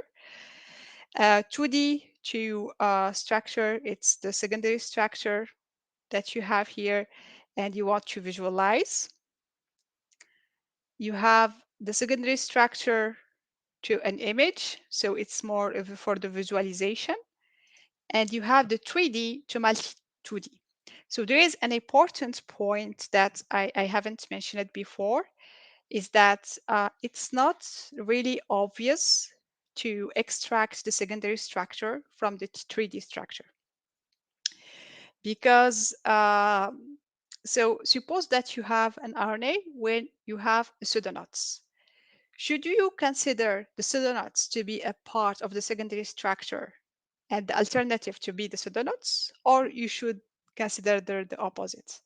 So it's very, very hard to get the secondary structure from the 3D. This is why we have this different algorithms like DSSR, MC annotate, FR3D to that helps to get the secondary structure with kind of high accuracy. So this is why we have in this rubric 3D to multi 2D. So from the tertiary structure, we will try to get or to infer all the base pairs that we can have based on the distance. And this will not really form a 1-2D structure, but it will form kind of multiple interactions. And I will show you one of the examples here. So now I want you to consider the file fseb.dbn, and we will do something we will try to convert this file into a using the .to-CT, because we need the CT file. Okay, so we will use this rubric, the 2D to parentheses. So here they ask you to upload RNA base pair lists, either from a CT file or BPSec. Okay, and they also give you some examples. So here we have the opportunity to use the .to-CT to convert our file. So our file is the dbn fse underscore b. So we will go to the link that I gave you before, .to-CT. It's really very easy and practical to use. It's let's say it's a program proposed by RNA Structure. RNA Structure is a tool that allows to predict the secondary structure. It's comparable to RNA-fold from Vienna package. So here you have only to choose your file that is in dot bracket format. I think I have to do choose file, okay. And then you will submit your query. And it's very quick. So the good point with the this functionality of the RNA structure web server is that you can also get a visualization of your structure in the form of a circular diagram. So I talked about the circular diagram before. So you have the sequence and they have the interactions that are plotted in the form of arcs. And here you have your pseudonodes. So you can download your structure either in the visual format, SVG, GPG, JPEG, PNG, etc. But we are interested in getting our CT file. .2CT could also be used in command line. So it takes as argument the input file, which is in the dot bracket format. And you have also to specify the name of your output file. So I will consider the CT file, and then we will rename it to get the fseb.ct. Okay, so now we have this, the specific format that is required by RNA PDB. Okay, so we will browse our file in here. So it is loaded. It says here that it's loaded. One of the options that could be interesting is whenever you have a structure, sometimes you have a base pair in the middle of nowhere. So an isolated base pair. And sometimes we want to remove this base pair because it does not seem to have a biological function. Okay, so if we want to remove this isolated canonical base pair, we can check on this box. So this is what we are going to do here. For the resolving encoding of secondary structure, we'll keep the hybrid algorithm, and we have paired residue and paired residue will not. So this is for the pseudonodes. Do you want to consider them as paired or unpaired? So most of the time, we do consider the pseudonodes to be paired residues. Okay. And then for the visualization, you have 4 options. You have visualization with Varna, pseudo viewer. So it's the web server that we couldn't use in the first session, archive, or you don't want to have any image. So we will keep the choice of Varna, and we will see also the pseudo viewer after. So here you have your secondary structure in the dot brackets, in the BPSec, in the CT formats, and also you have the visualization. Okay, so for the visualization, you are really getting the optimal distribution of the nucleotides and the interaction. So you cannot really change it. But you can do this if you have Varna installed on your computer. So you can download the selected results. So here you can select the image, the CT, BPSec, etc., etc. And or you can also select all and download all the stuff. So that was all for this rubric, the first one. We will check now the second rubric. So let me just go back to the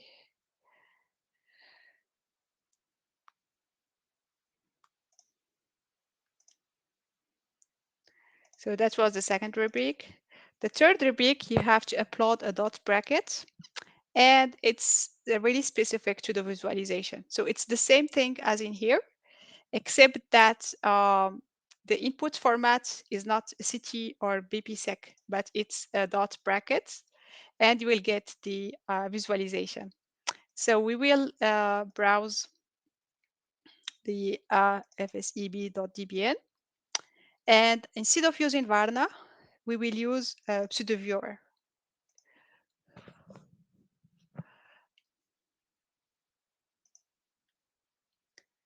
So do you have any questions in meantime?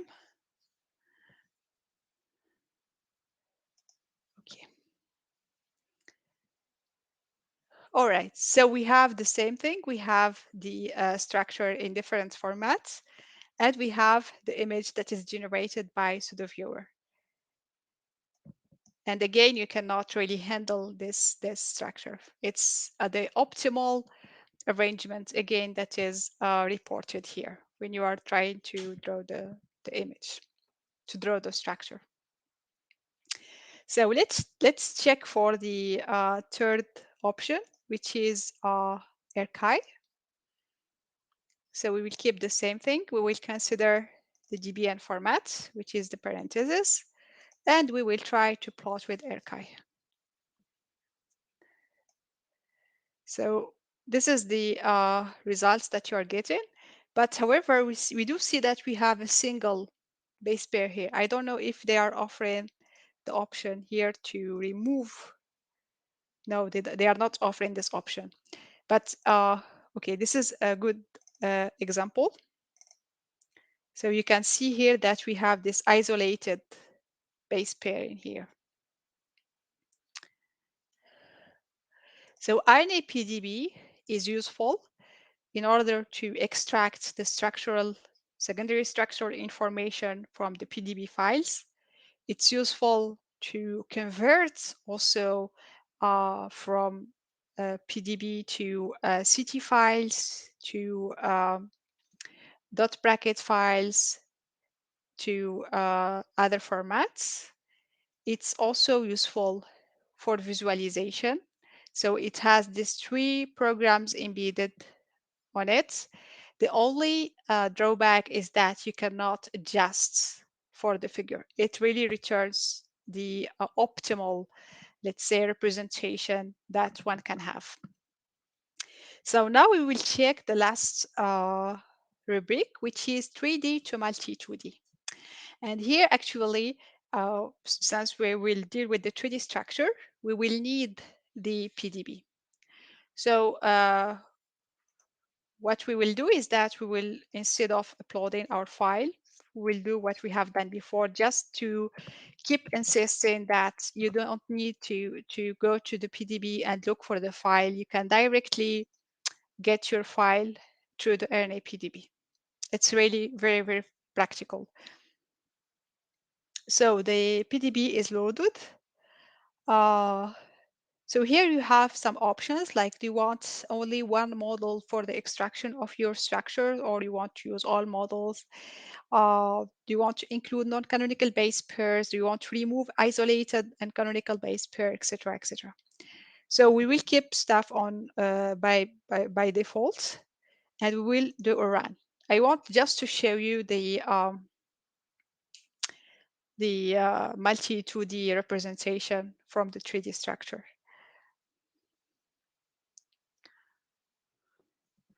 Right.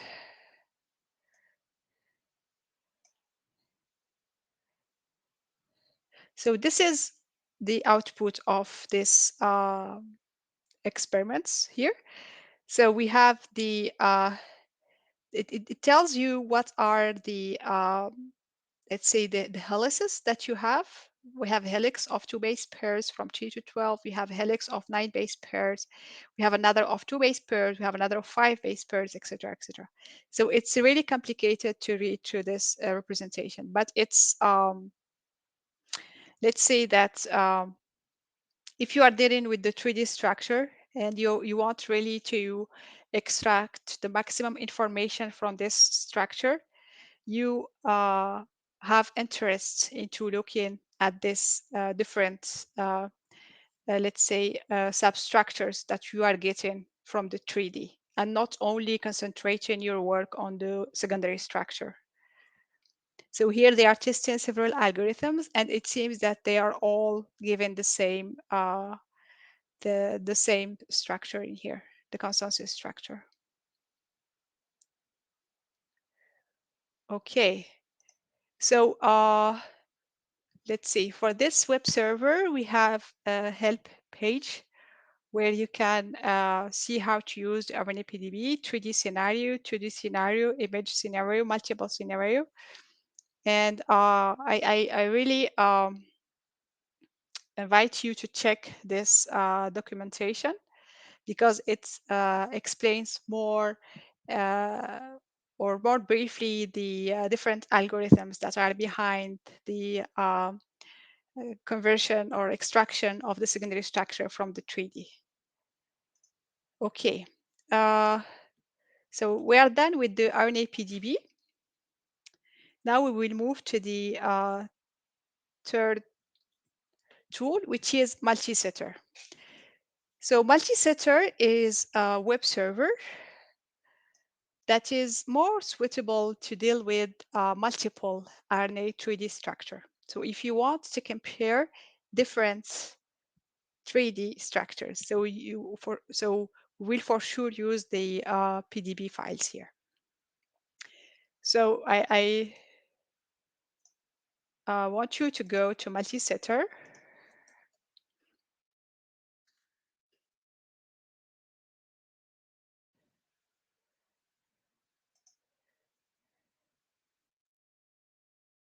So here it's so multi-setter is for RNA secondary structure based tertiary structure similarity algorithm.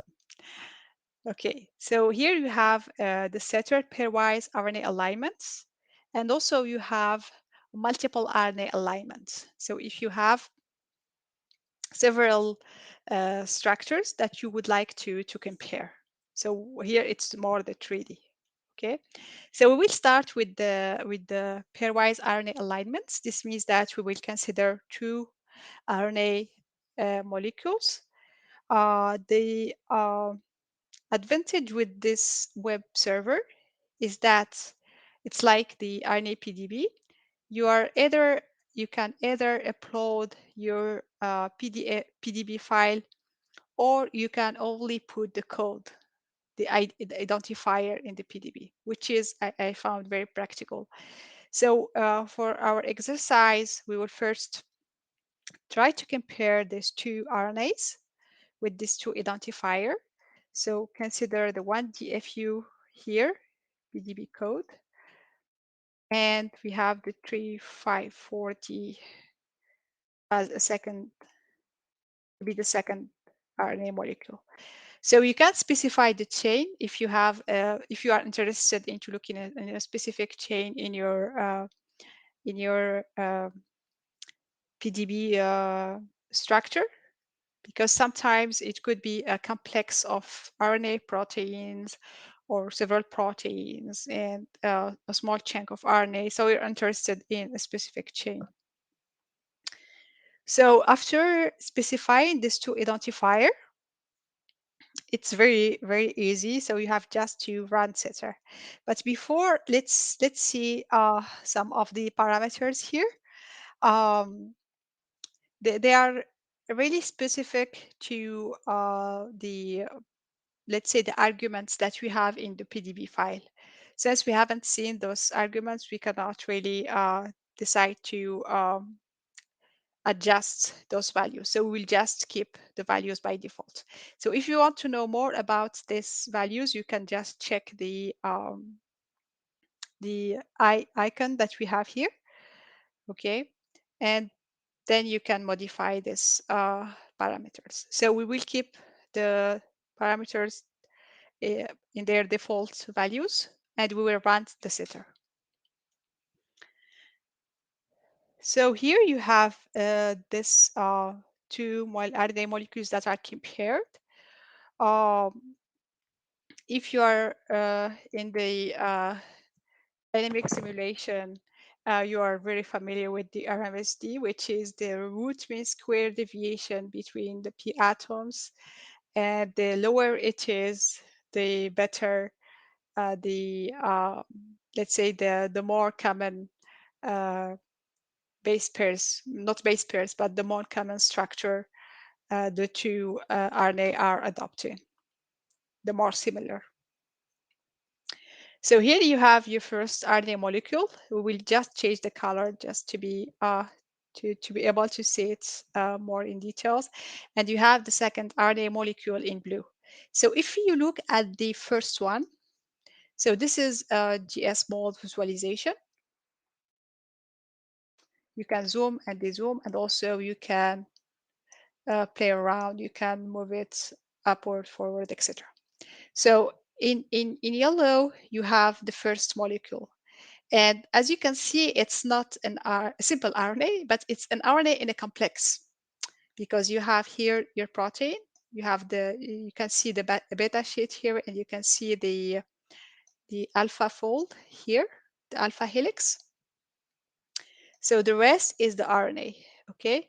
And when we're comparing our two RNAs, we will see that they do match, their backbone do match in certain regions, but not in here, for instance. Okay. So here you have some statistics about the alignment of these two RNAs. So the alignment here is based on the geometric, let's say, the geometric coordinates of each single atoms. Okay. So you have two options to save your output, either in output PDB or GPG image. So let's see that we want it to be in a GPG image just to get an idea. Okay. So if you zoom and dezoom, you have to be careful not to cut across the representation. So maybe a representation like this could be a good one. Okay, so I want to hear if you have already used such visualization tools. I think there is one, I'm not sure it was PyMol. So do you have any comments? PyMol, okay, okay. When Darlene said that okay, they used PyMol. Okay, that's good. But does PyMol allows to compare two and more structures, or only one? I think it's a visualization for only one structure.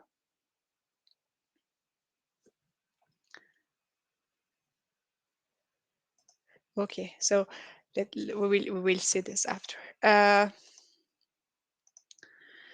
All right, so now we have seen this. How can we compare between two RNAs? Now, if we want to compare several RNAs, here we will use the other tab, which is multi-setter, multiple RNA alignment. And so you can place all your PDB identifier in this text block. So you need just to separate them by a colon.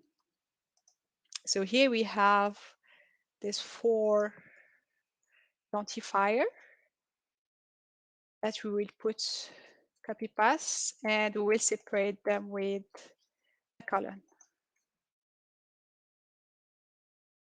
You can also choose to upload your files with from the PDB, and we will not look at the parameters, and we'll just run the setter.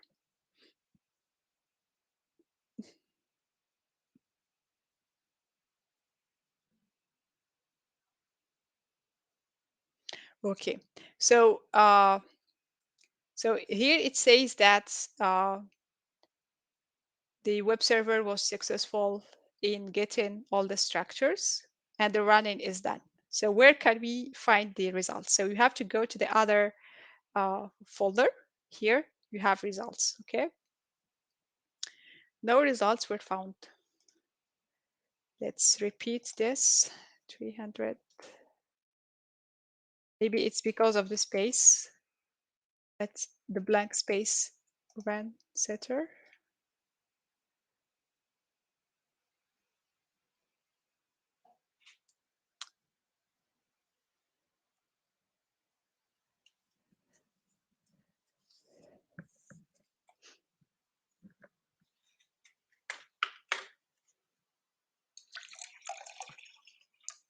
It may take some time.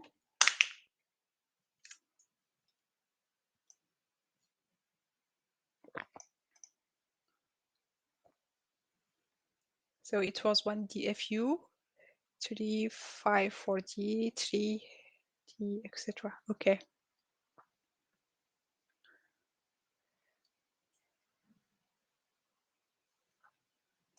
So the idea here is that when you are comparing more than two structures, there is an algorithm behind that allows to compute the average structure. That is like the consensus structure among the, for instance, in our case, among these 4 structures.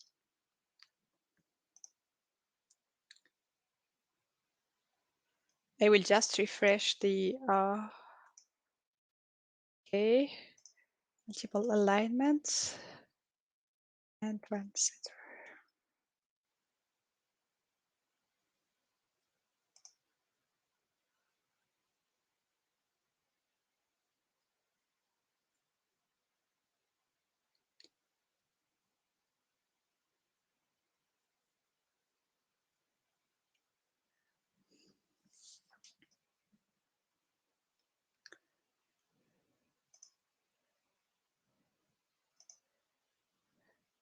So are you able to test the multisetter for the case of more than 2 RNAs? Ah, okay. Thanks, Caroline. So what was the... Okay, so we have to keep a blank space. Oh, I see. Okay. So Caroline says that we have maybe to add... That's good. A space like this, and then run setter.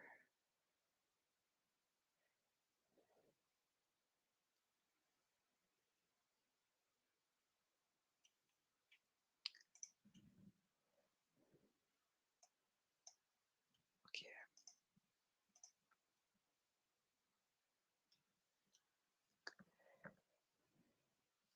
So let me refresh.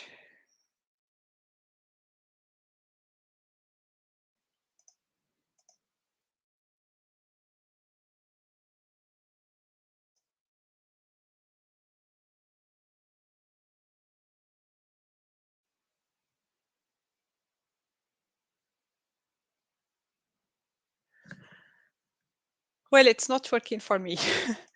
Okay, let's do it again.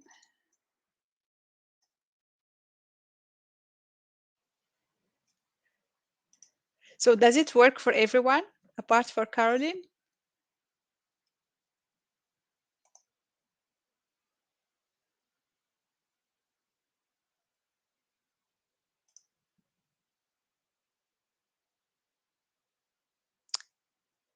No, okay. No, that's for me.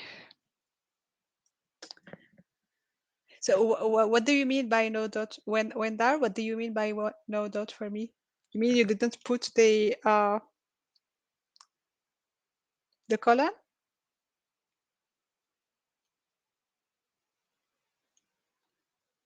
Okay, let's see.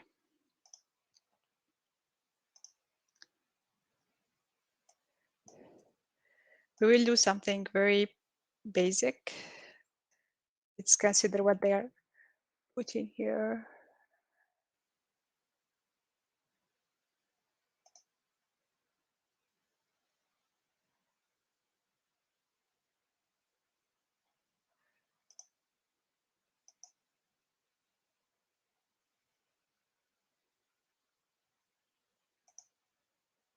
Multi-setter alignment, put one TFU.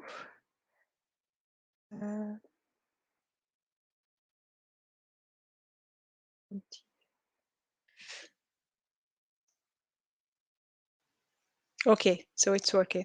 So, okay, we will like this, and then 357G, like this, and then 1C2X. Okay, now it's working. So I don't know if you have resolved. You simply copy from the PDF. Oh, okay. So when Darlene said that we cannot not use the this is strange because what they are asking us to do here is more to use this. Maybe it's a chain, okay? But it's also working when I just add the colon here. So let's try. So this is the results we're getting when we are you are trying with the dots. Let's remove the dots. Maybe the dots is just for the chain. Thank you so much for this remark. So let's run the setter. Yeah, it works. Okay. So don't worry about the don't worry about this column. Just yeah. Thank you so much, Wendali. Yeah, that was a good point. So here we are getting the results of this multiple RNA alignment. So how can we handle this? Here you have your different RNAs, and you can actually hide some of your RNAs. And what is represented here is only the backbone. Okay, so it's just the backbone. So here is the average. The average is a little bit weird because, so if you consider this RNA, it has a part of the tree. It's not overlapping with the 357G, and the green one is overlapping with the blue, but not with the red. And the cyan is kind of overlapping with everybody. So the average is a little bit weird. So if you hide all these things, you will find an average like this. All right. So this is for the alignment. We are getting this the same as the results I have already gotten here. So the most important part is here. When you are comparing the average to each single structure. So you have the average to 1C2X, and here you have your first RNA molecule and your second RNA molecule, which is the average and the 1C2X. And it's the same as we have seen when you are comparing only two structures. And here you have the RMSD. So it's the distance that you have, the error that you have between your two structures. And the lower the error is, the better the, let's say, the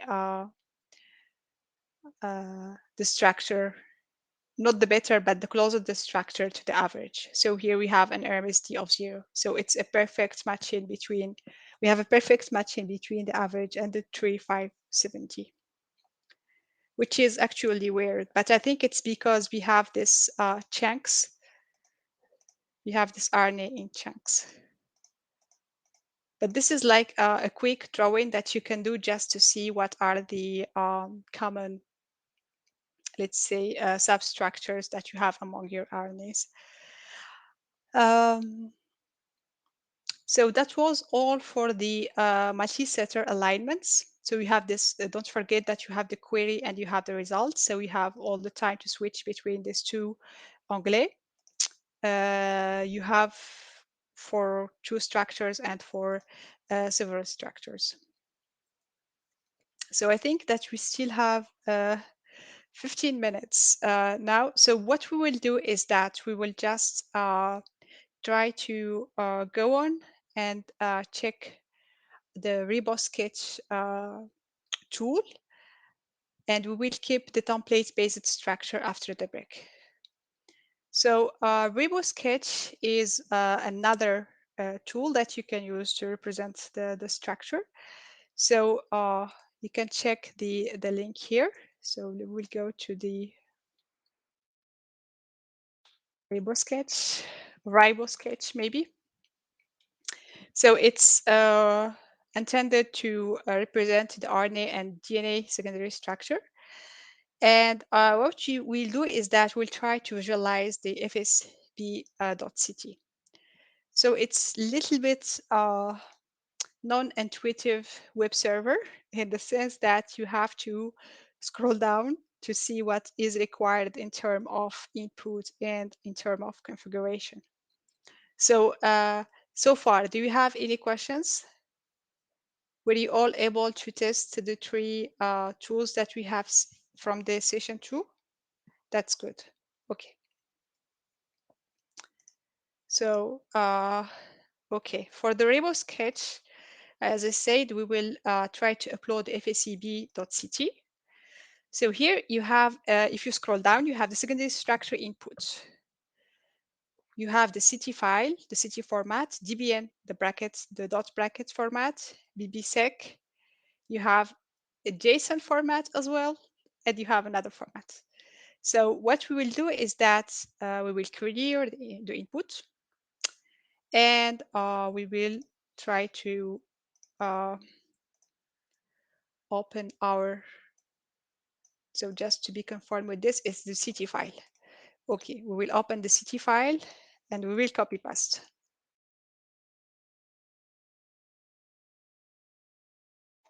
Right.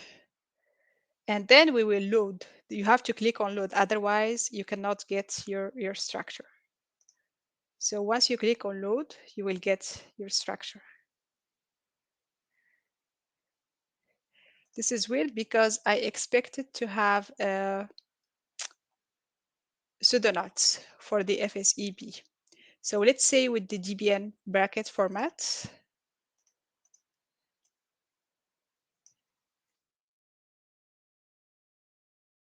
so here you have the, we can see the square bracket for the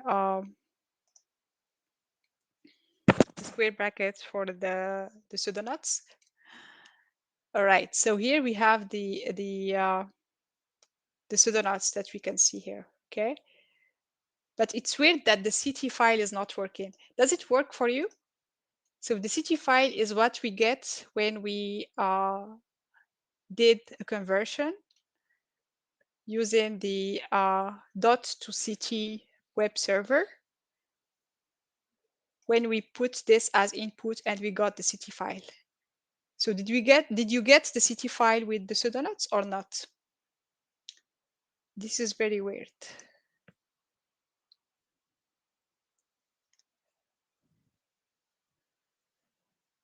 So did anyone try to convert the DB to CT or not?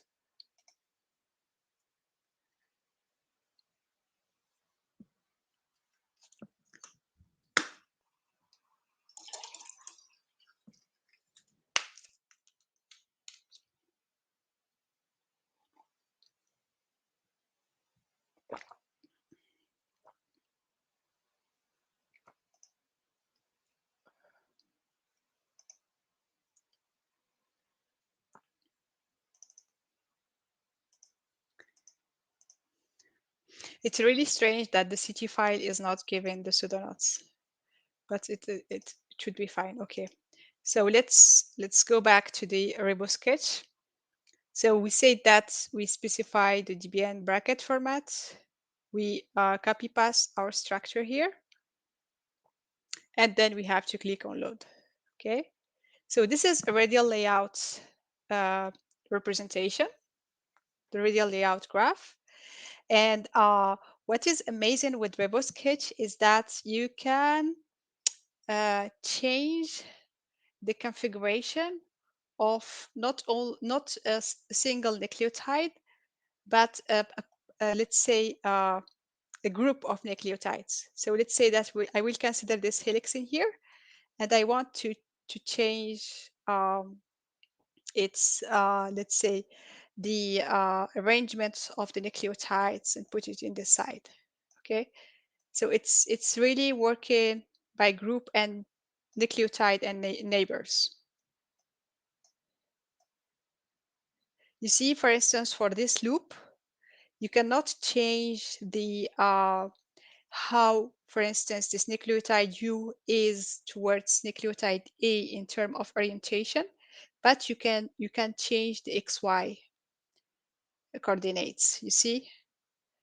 And this is how I was able to draw this structure that was like kind of, it has a shape of bird, and I found this very funny. I don't know if you want to share some of your, let's say, drawing from here, but yeah, if you want to put some in the chat, that would be nice. So here you have several options. It's not intuitive, so you have also to go to menu like this. Don't click on anything, just go to menu, and then you can change the base size. Okay, more like this. You can also change the color scheme, and for the color scheme, I found this very let's say sophisticated way of changing the scheme. So you have several let's say category: pastel. So if you move the cursor, you have white, base type structure, light, bright, rainbow, gray, custom, etc., etc. So you can play around this to change the color scheme. You can also change the chain length, but we don't have a chain here. And I think this is all what we can do with this tool. So you can save your image in PNG format.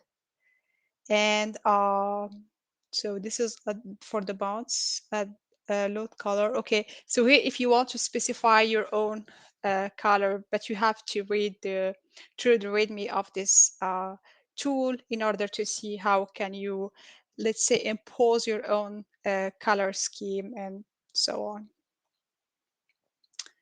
So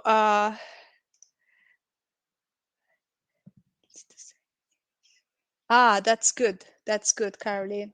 So Caroline said that the converted CT yields the same image as the DB for me. This is perfect. This is good. That was not the case when I tested it now, but before it gave me the same. Yeah, that's good. This means that the dot to CT is working. That's good. So do you have any questions so far? So do you want to share with us some of your, let's say, arts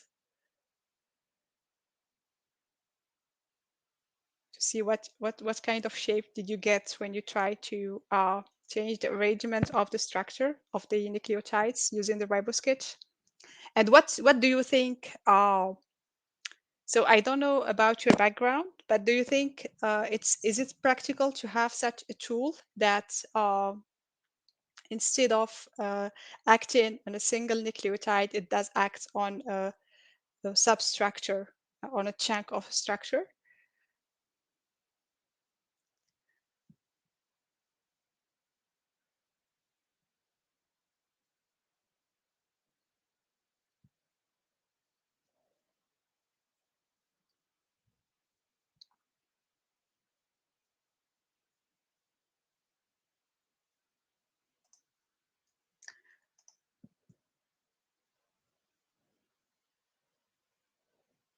So first, were you able to all use the RiboSketch?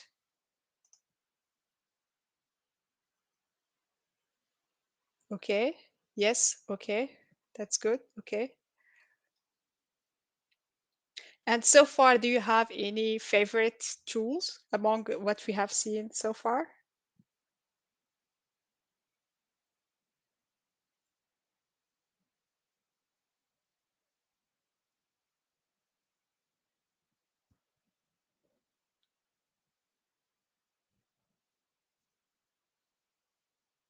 Okay, this one. Okay, Caroline said this one and RNA-PDB. Okay, that's good. RNA-PDB is very, very practical. To be honest, I have never used it.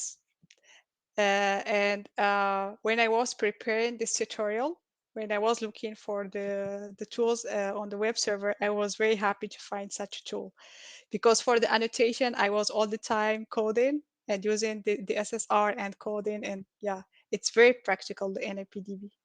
That's true.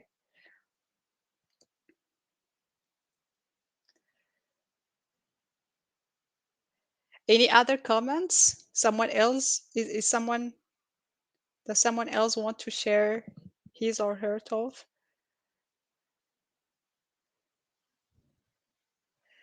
I threw a question in QA. Okay. How might one use the circle layout versus the default structure layout for analysis?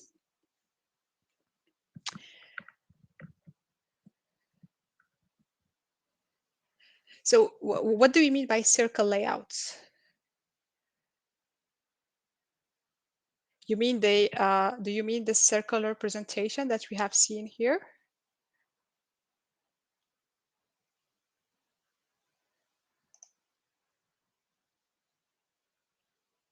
RiboSketch lets you change okay. Okay. Let me see.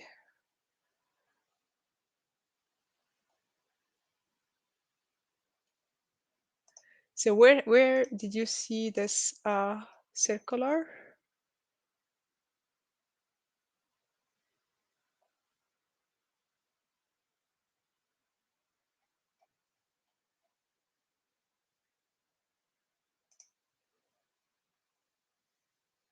RiboSketch lets you change to circular in the menu on the diagram. Okay.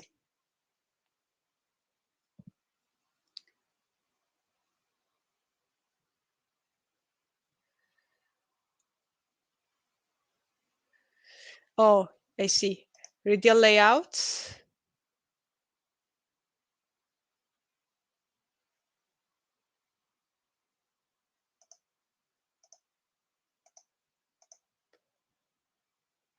Circle layout. Oh, okay. Okay. Thank you. I didn't know about this option. Thank you. So what was your question here? How might one use the circle layout versus the filter for analysis? Okay. Now it's more clear for me. Okay. So the circular layout allows you to have a good visualization of the pseudoknots. And also, if you have two structures, it allows you to see what are the common and uncommon base pairs. The radial layout, from the radial layout, it's not really clear. So if I give you this structure, it's not really clear. So for this small structure, it's okay. You can say that, well, I can see well this pseudoknots. But in the case of a more complicated structure, I guess it's very hard to know which part is involved in the pseudoknots. So you have to imagine a longer RNA with, let's say, more than 10 base pairs that are involved in a pseudoknots. It's really very hard to read through the this kind of structure. I hope it was clear. But thank you, Caroline, for this remark. So you have here the option to move from radial layout to circular layout as well. This is very, very good. Simulation mode. So you have also the simulation mode, but this is more like Forna. I don't know much about this tool, but it's more squiggle plots that you can play around. Okay, so we have several options here. Yeah, Caroline. Okay, thank you. So we will stop here, and so we will have a break of 15 minutes, and we'll be back around 12 p.m. Okay. So see you next. Yeah. So far, is everything okay?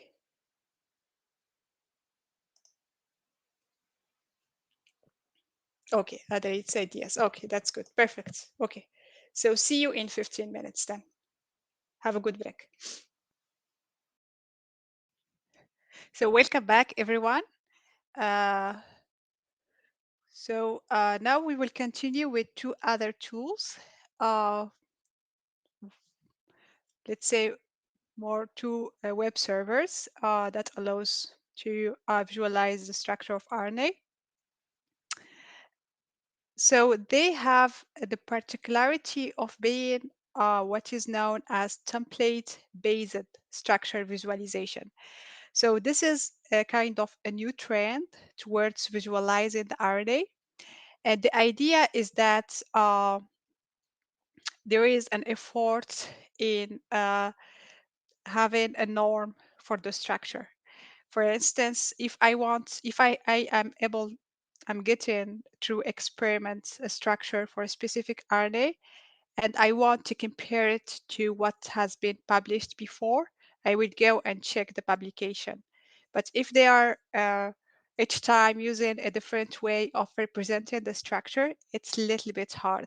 If I'm not able to get the structure in dot bracket format or any other formats, then to plot it in the same way as my plot, I will not be able to directly compare the different structures. So this is why we have what is called the template-based structure.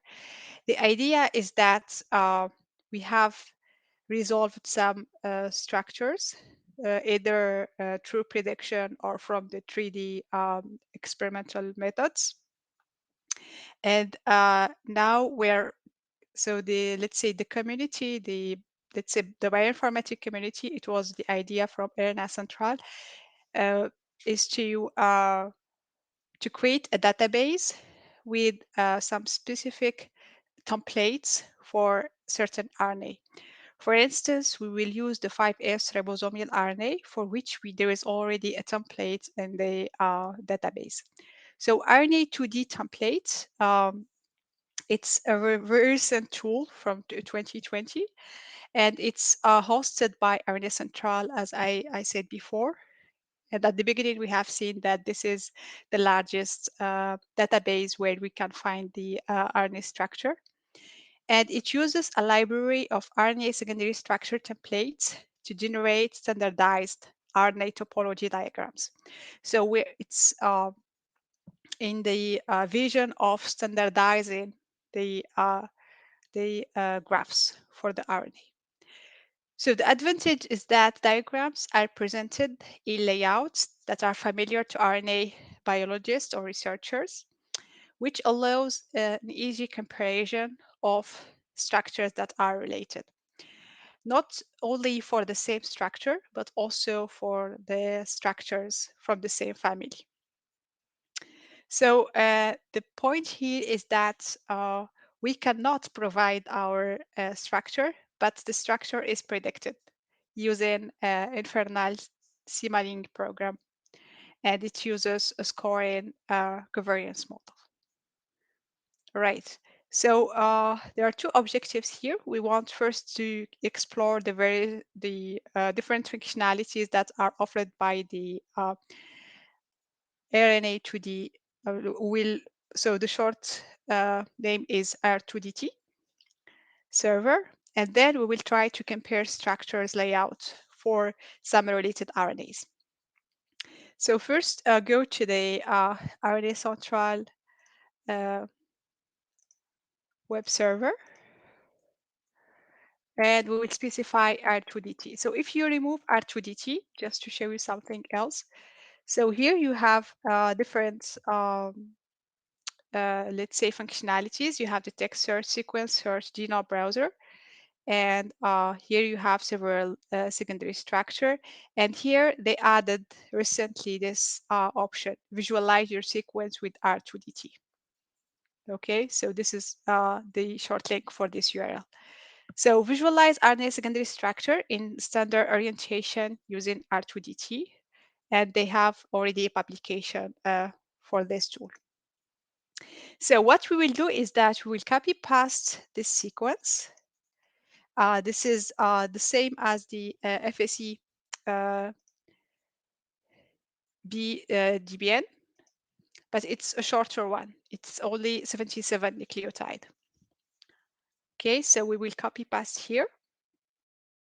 So don't worry about the if your sequence is covering more than one line, that's fine. So we'll just do run. And as I said, this is more a prediction than using your own structure. So this will predict the structure.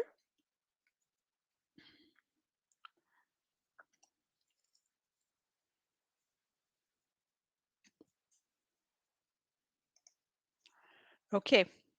So as you see, the formatting was done. It's like the black formatting. It was done by the program. And this is the proposed structure. This is the secondary structure that is proposed. And actually, it's very, let's say, it's very precise and very clean structure that you can directly integrate into your publication without further processing. Because most of the time, let's say, we do some processing of the structure using Inkscape or visual other graphic tools. But this is, I guess, very practical. The only point that is not practical is that you cannot put your own structure. So you have to go through this prediction process. So here you can get your structure, and you have a color legend. So this is this coloring is based on a comparison to the template. So in the background, you have a database with several templates. And it seems that here the templates that has been used, it should be mentioned somewhere. So they should mention it somewhere, but I don't know. Okay, but they compare our structure with the structure that is in the template, and then they tell you what is the percentage of similarity between the structure that you are getting and the templates. Okay, so here you can read through this code coloring, and you got your structure in the dot bracket notation. You have the option to save it into PNG or support vector graph. You can copy dot bracket notation, and you can also just retrieve only the structure this way and remove the membrane. Okay. You can also change the you can zoom the zoom and change the orientation. I want just to be sure that it's not mentioned. No, it's not mentioned. Okay.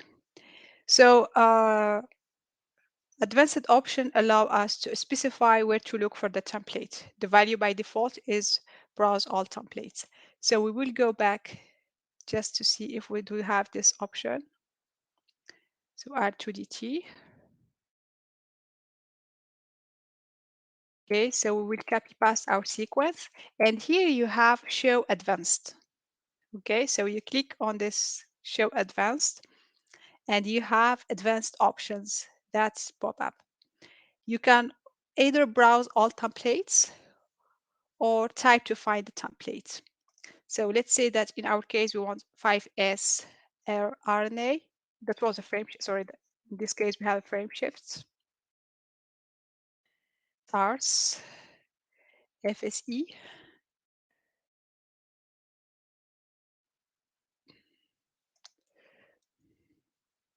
It's not working. Okay, browse all templates.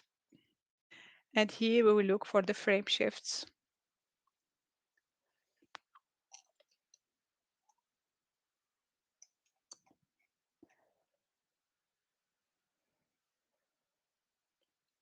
I don't see the frame shift here. Yes.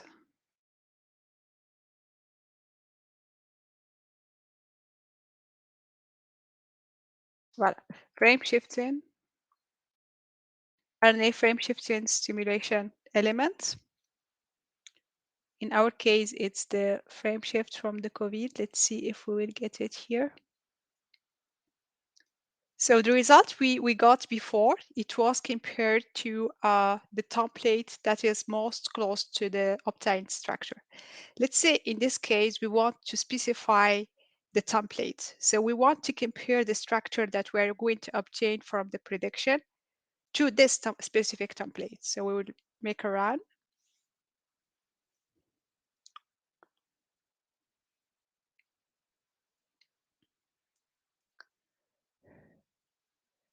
The sequence did not match the selected template. If you think it's an error, please get in touch. Okay, so we have really to specify the template that we go the better with the better with the sequence.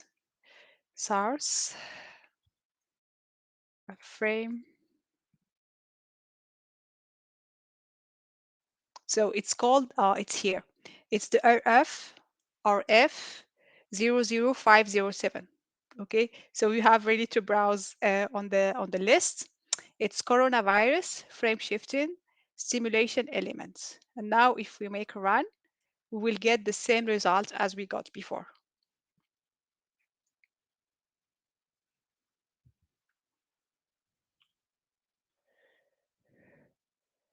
All right. So were you able to generate this graph with R2DT? Okay. Yes. Okay. That's good. Okay.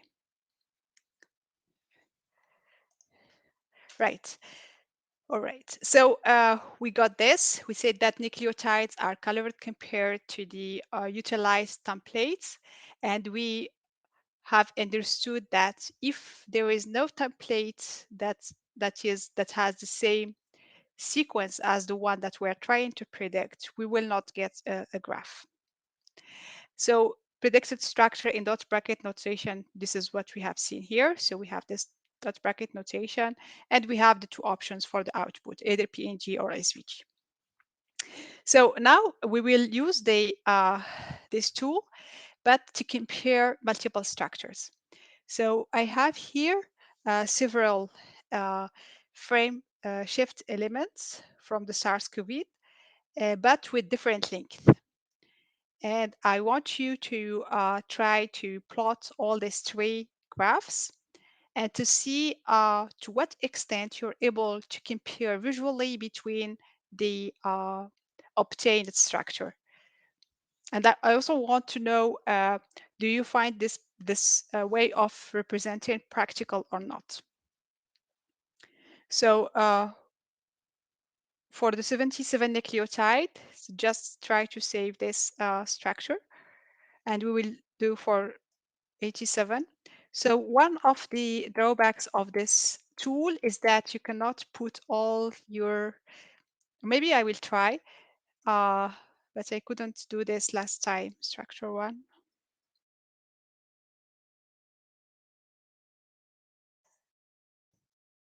Just to see if we are able to generate two plots at once or not.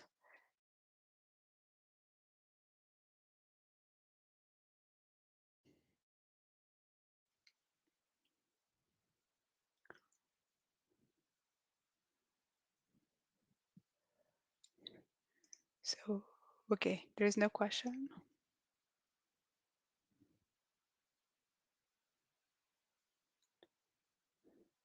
Okay, there was a problem. So one of the drawbacks of this method actually is that you cannot really get the prediction on the structure for civil RNAs. Hope that they will tackle this issue in the future. So let's see RNA2. Okay, so this is the second RNA.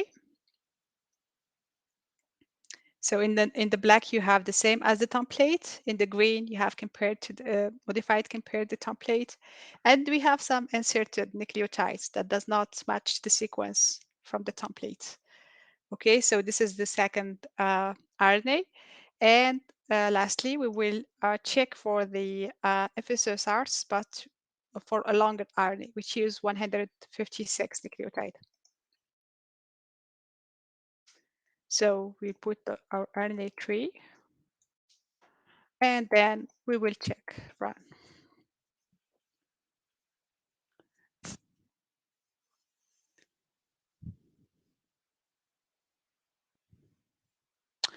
Right, so we're getting our secondary structure. So we have, again, same sequences as the template, modified compared to the template. And we have this helices that are kind of preserved among the three sequences. And we have a lot of insertions that are in fuchsia. All right, so now we have this three RNA.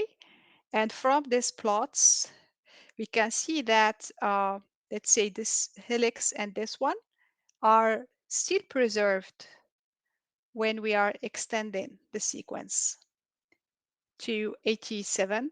But when the length reaches 144, it's supposed to be 144, not 156. I'm sorry. When it reaches a longer, let's say, higher length, we can see that we still have this helix preserved, but we are losing the other structure, okay, from the prediction. So do you find this practical? Do you find this way of representing using a template practical?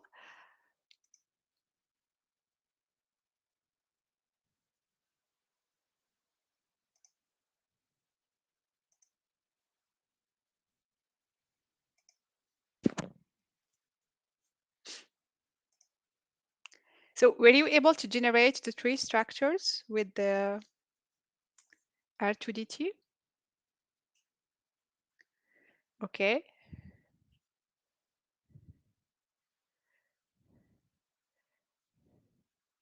So is it practical to make a comparison using this tool? Because in this case, you can clearly see that you have a preserved helix. But most of the time, people do not recommend this radial layout representation. They are more, let's say, choosing or opting for the circular diagram or the arc diagrams to see, to have a better visualization. But using the template here, actually, we're able to kind of fix a referential, and then from this referential we can clearly see the differences that we have between the different structures, and we can clearly um, let's say claim that those are very nice and very good figures that we are getting here that we can insert in our publication, I guess. So do you agree on this?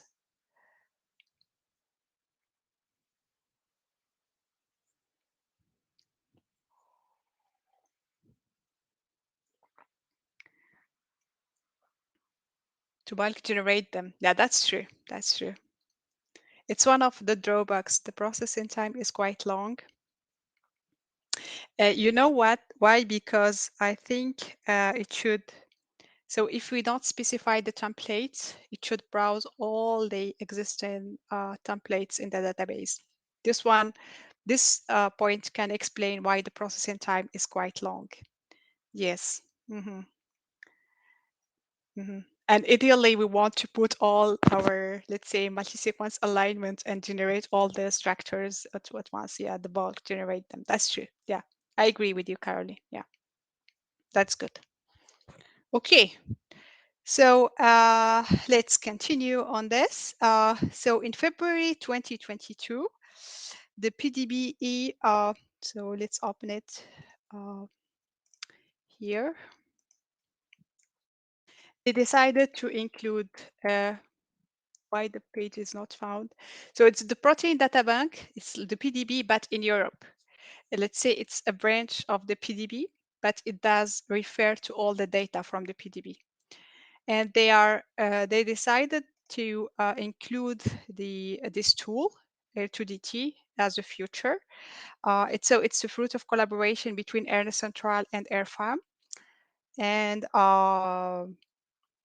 okay, so we already talked about this. So the RNA topology visualization now is performed using this tool. Yeah, so it's an adapted tool here, but I don't know why we can't find it. Let me check if I can Google it here.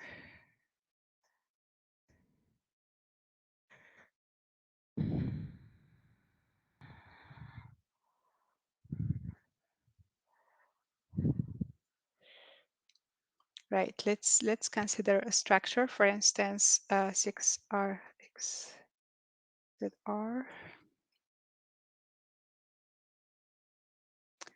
So we will look for this PDB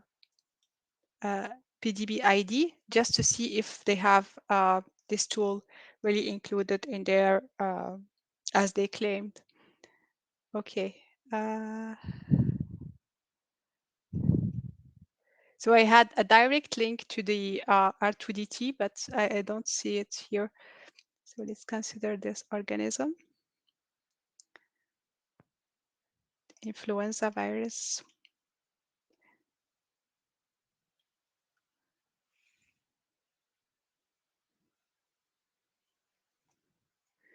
So I don't really see where we have the 3D visualization.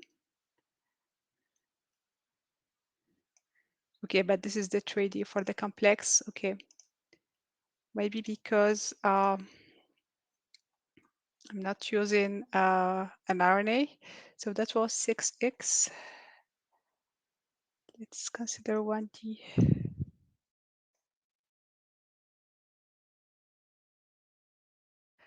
Let's consider an RNA and see if we can actually visualize the secondary structure.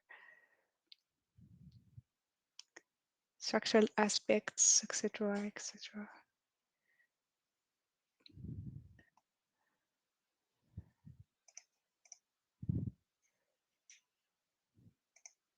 So we have only the tree representation. I don't see where they added this, but it was in the news from the PDB Europe. All right. And I had a link, but it's no more working. Maybe they are kind of trying to update their server, something like this. But yeah, so just to say that now it's the official tool that is used by the PDB in Europe. So the last tool that I want to introduce to you is R Predictor DB. It's also considered as a template based tool. So it's a web implementation of Traveler, and it's available here. So Travel was a tool like PyMol that was very famous at some point. So let's try to open this link. Okay, and I found the web server, the implementation of the functionality is straightforward. So you can search uh, for a molecule based on some specific, let's say, criteria, but it's not our priority here. Now, our goal here is to see how the structure is visualized. And again, you cannot put your own structure, but you have to go through the prediction process that is proposed and suggested by this web server. So just to mention that the templates are secondary structures that are extracted from structures in the PDB. Okay, almost the same case for the R2DT.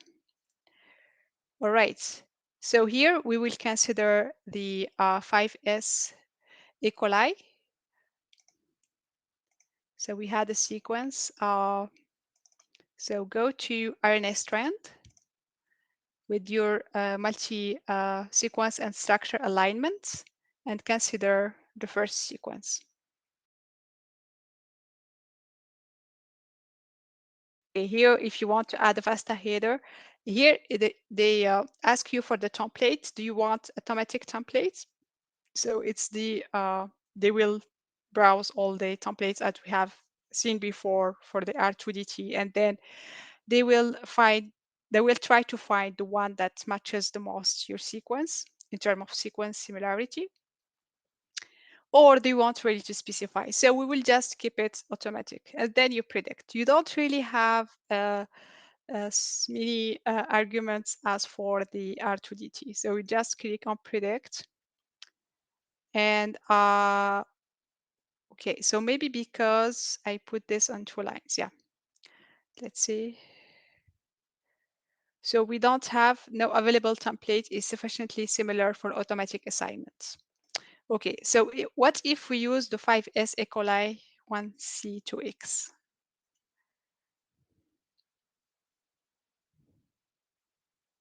Okay, in this case, we are getting the templates. So our predictor DB, I would say the algorithm behind is less performing than for the R2DT. For the R2DT, it was, let's say, it was straightforward to say that, well, for this sequence, we will probably use this template. But here it seems that it does not recognize the similarity between the two sequences when I choose the automatic. And the other point is that it's really ugly. The visualization is very ugly.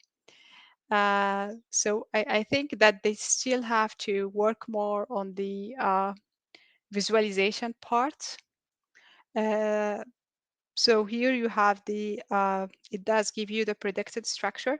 Maybe in terms of prediction, they are really attending more accurate predicted structures than for the other algorithm. But I think that they have to work more on the visualization part.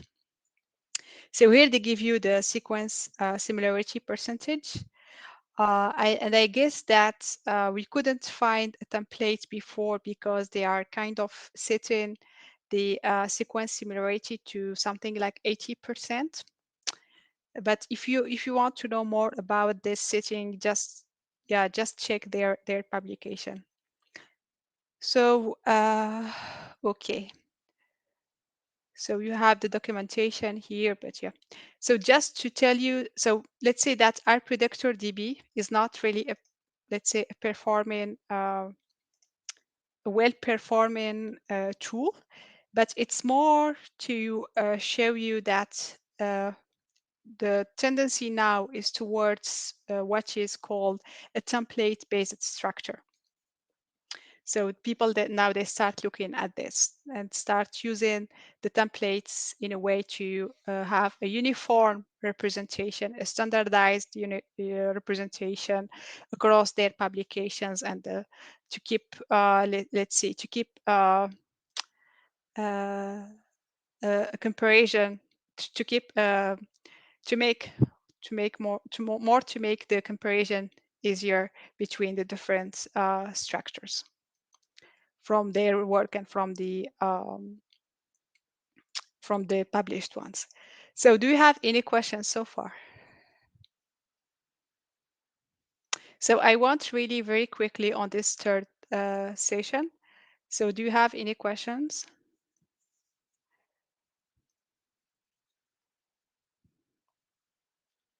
So were you able to run the R predictor without any issues?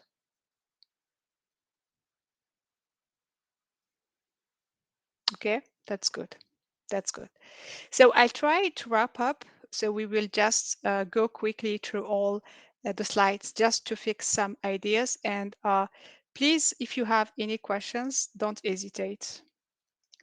Okay, so what we have seen so far is we started by looking at this different databases where we can look for structural data. And so for in this table, you have really the resources, the most important resources for the RNA structure. So I guess that now you are more at ease reading this through this table. So you have the protein data bank with this format, and you have RNA strand with this different format.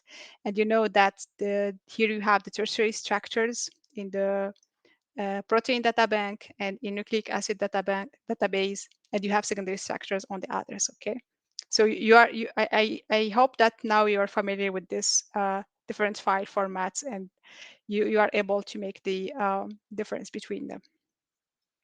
So we have seen this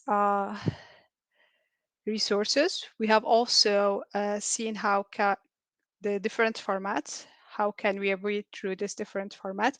So do you have any question regarding these formats? Are there any formats that we couldn't cover in the tutorial that you would like to check or to see?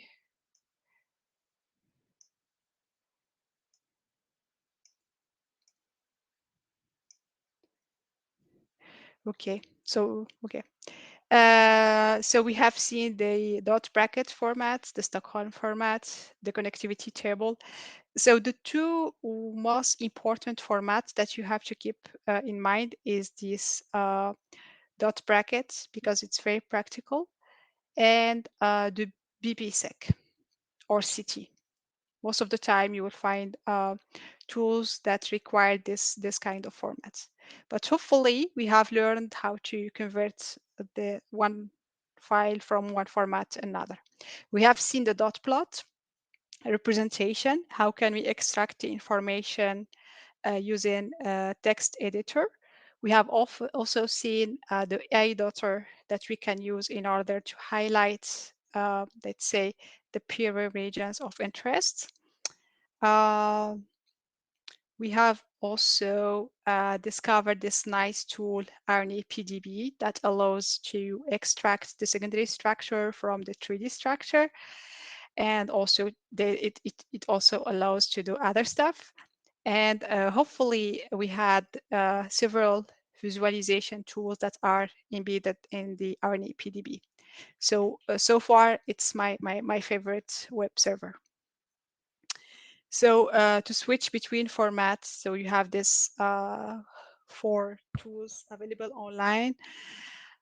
We have talked about the visualization, the radial layout. So this was the radial layout with Forna, with RNA 3D Drawer. You can also get a radial layout using Varna. So if you want, let's say, to have a more proper visualization uh, using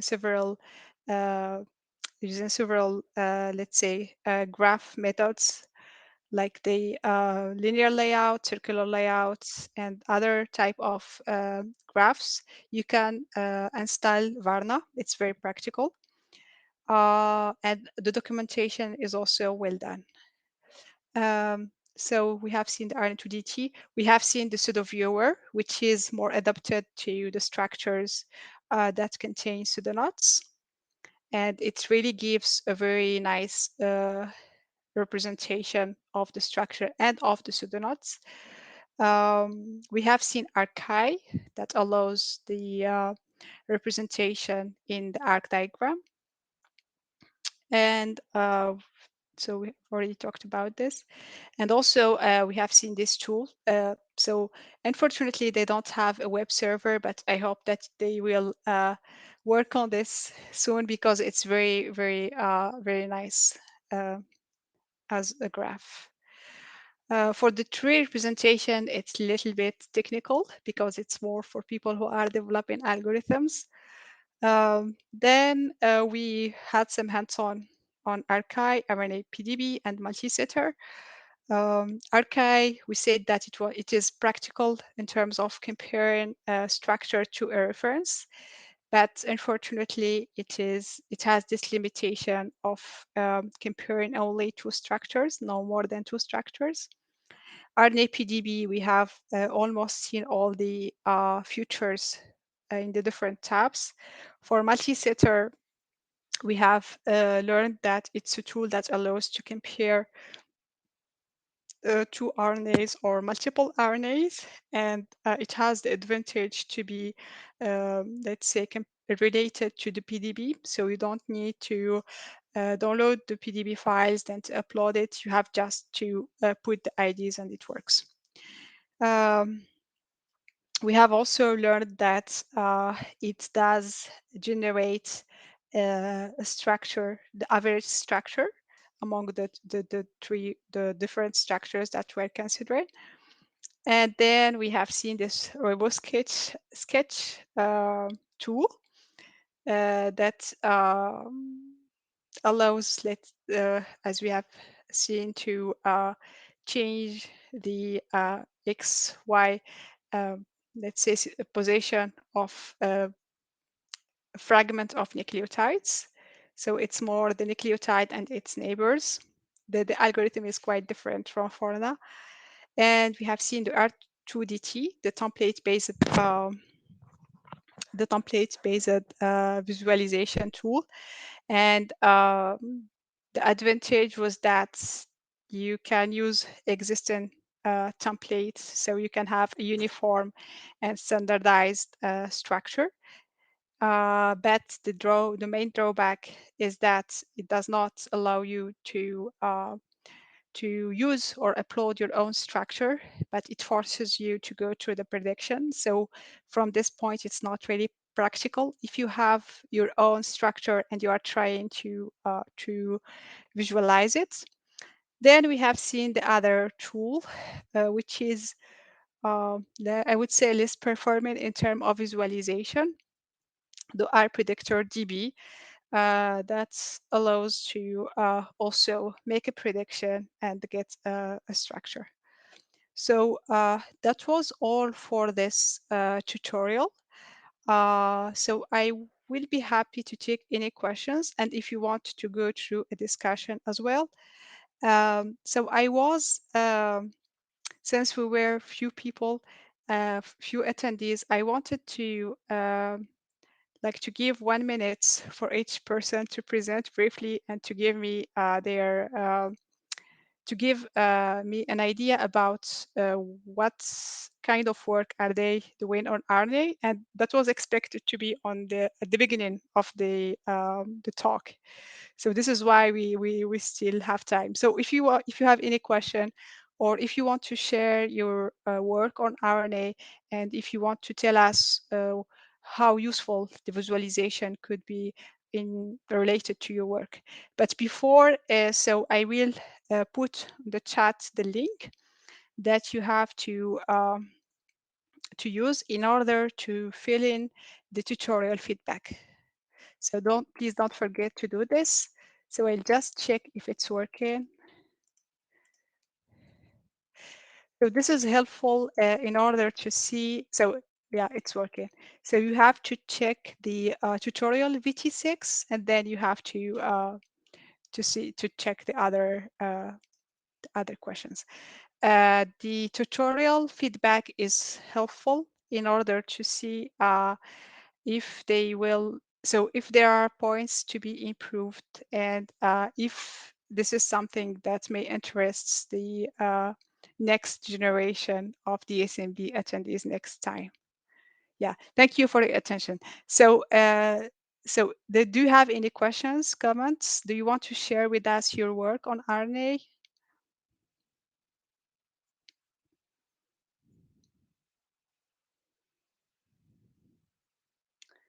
And of course, you have already the slides. I assume that you have already the slides. You're welcome. Just got one experience on RNA structure for inferring conserved loop. Okay.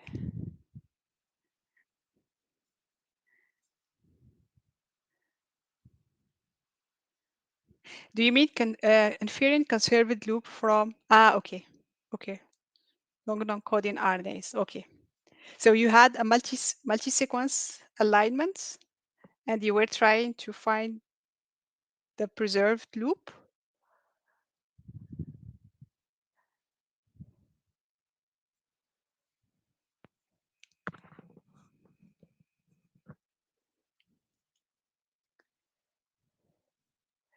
Oh yes, I was. Sorry if I stepped on someone with my answer. Oh no. Okay. Long non-coding RNA. Okay. Okay, I see. Okay, it's different. Want to infer some cut points in RNAs. Okay. But that was more the sequence, from the sequence or from the structure? The sequence, yeah. So most of the time, that's true. Yeah, when you are looking for conserved regions, you are considering the sequence.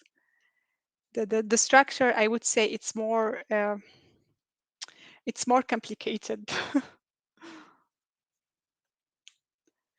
because we don't. So the point is that the sequence is known. If you have a multi-sequence alignment, you know the sequence, but you cannot have the structures for all your sequences in your multi-sequence alignments. You will probably do predictions, and for some you can go through experimental setup to get the structure, but you cannot get the structure for each single sequence.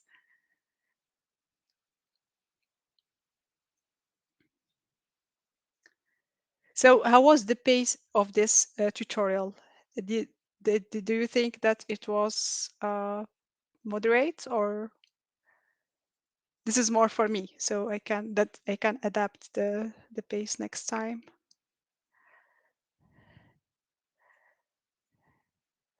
Very good. Okay, I had no problem taking notes and following along. That's good. This is good. This is good. Okay, that's good. Thank you. Thank you. And are there any, let's say, tools that you wanted to know more about that you couldn't find here?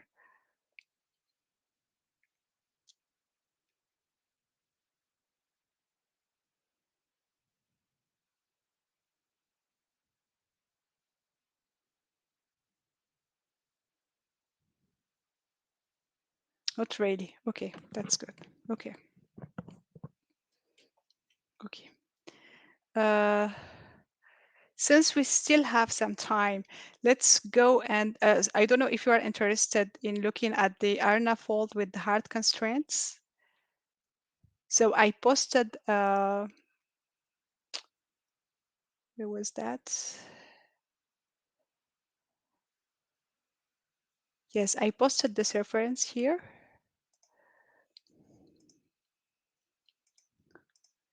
So it's a tutorial on RNA bioinformatics. It's done by Lawrence, and he is the main developer of the RNA fold Vienna package. So It will show here, it's just some parameterization if you want to use it on your terminal. But okay, so here you have the mountain plot that we have seen. We have the layout plot for the hard constraints.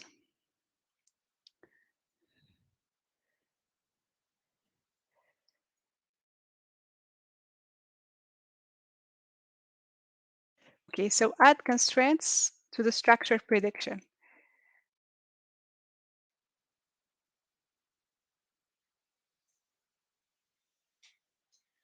So maybe what could be let's go to the RNA fold.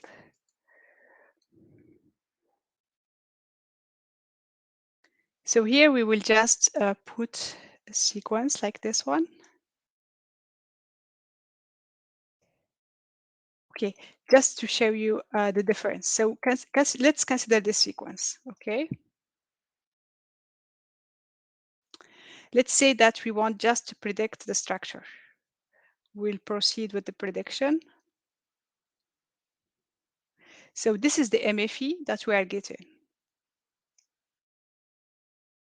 Okay, so now let's say that I don't want this helices. I don't want this helices in my prediction.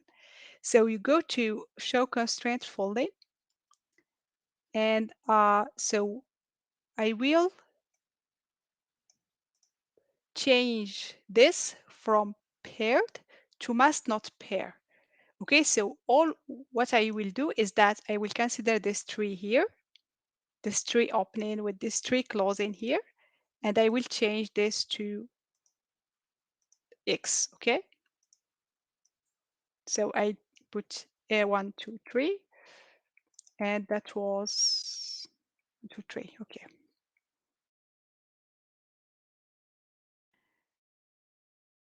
So let's put X's here. Okay, and here. So this way, what I'm telling the program is that I don't want these positions to be paired. And I will just consider this structure here as a constraint. Okay, and I will proceed with the prediction. So let's see if we are going to get the same MFE or are we going to get another one. Okay, so this is the MFE I'm getting. And clearly it's different from this one. Okay, do you see? So these positions here are unpaired. So you can force the prediction to respect certain constraints. In this case, it's called hard constraint because you're imposing a specific constraint on a nucleotide with not a probability or percentage, but you say, well, I want this position to be not paired. Do you find this useful?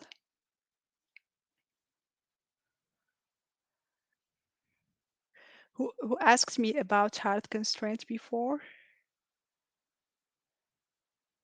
I think Adalid. As a biologist, so a lot of this is new to me. Are there any tools you'd consider best for single-cell RNA visualization? To be honest, I've never used the single-cell RNA visualization because, okay, for the single-cell analysis, that's good. Okay, so for the single-cell analysis, I would say the point is that you have clustering, and it's the heat map that you're representing. So what do you mean by so maybe I'm not understanding your question because you say single cell RNA visualization. For me, it's more the clustering that you are getting, and it's in the form of a heat map.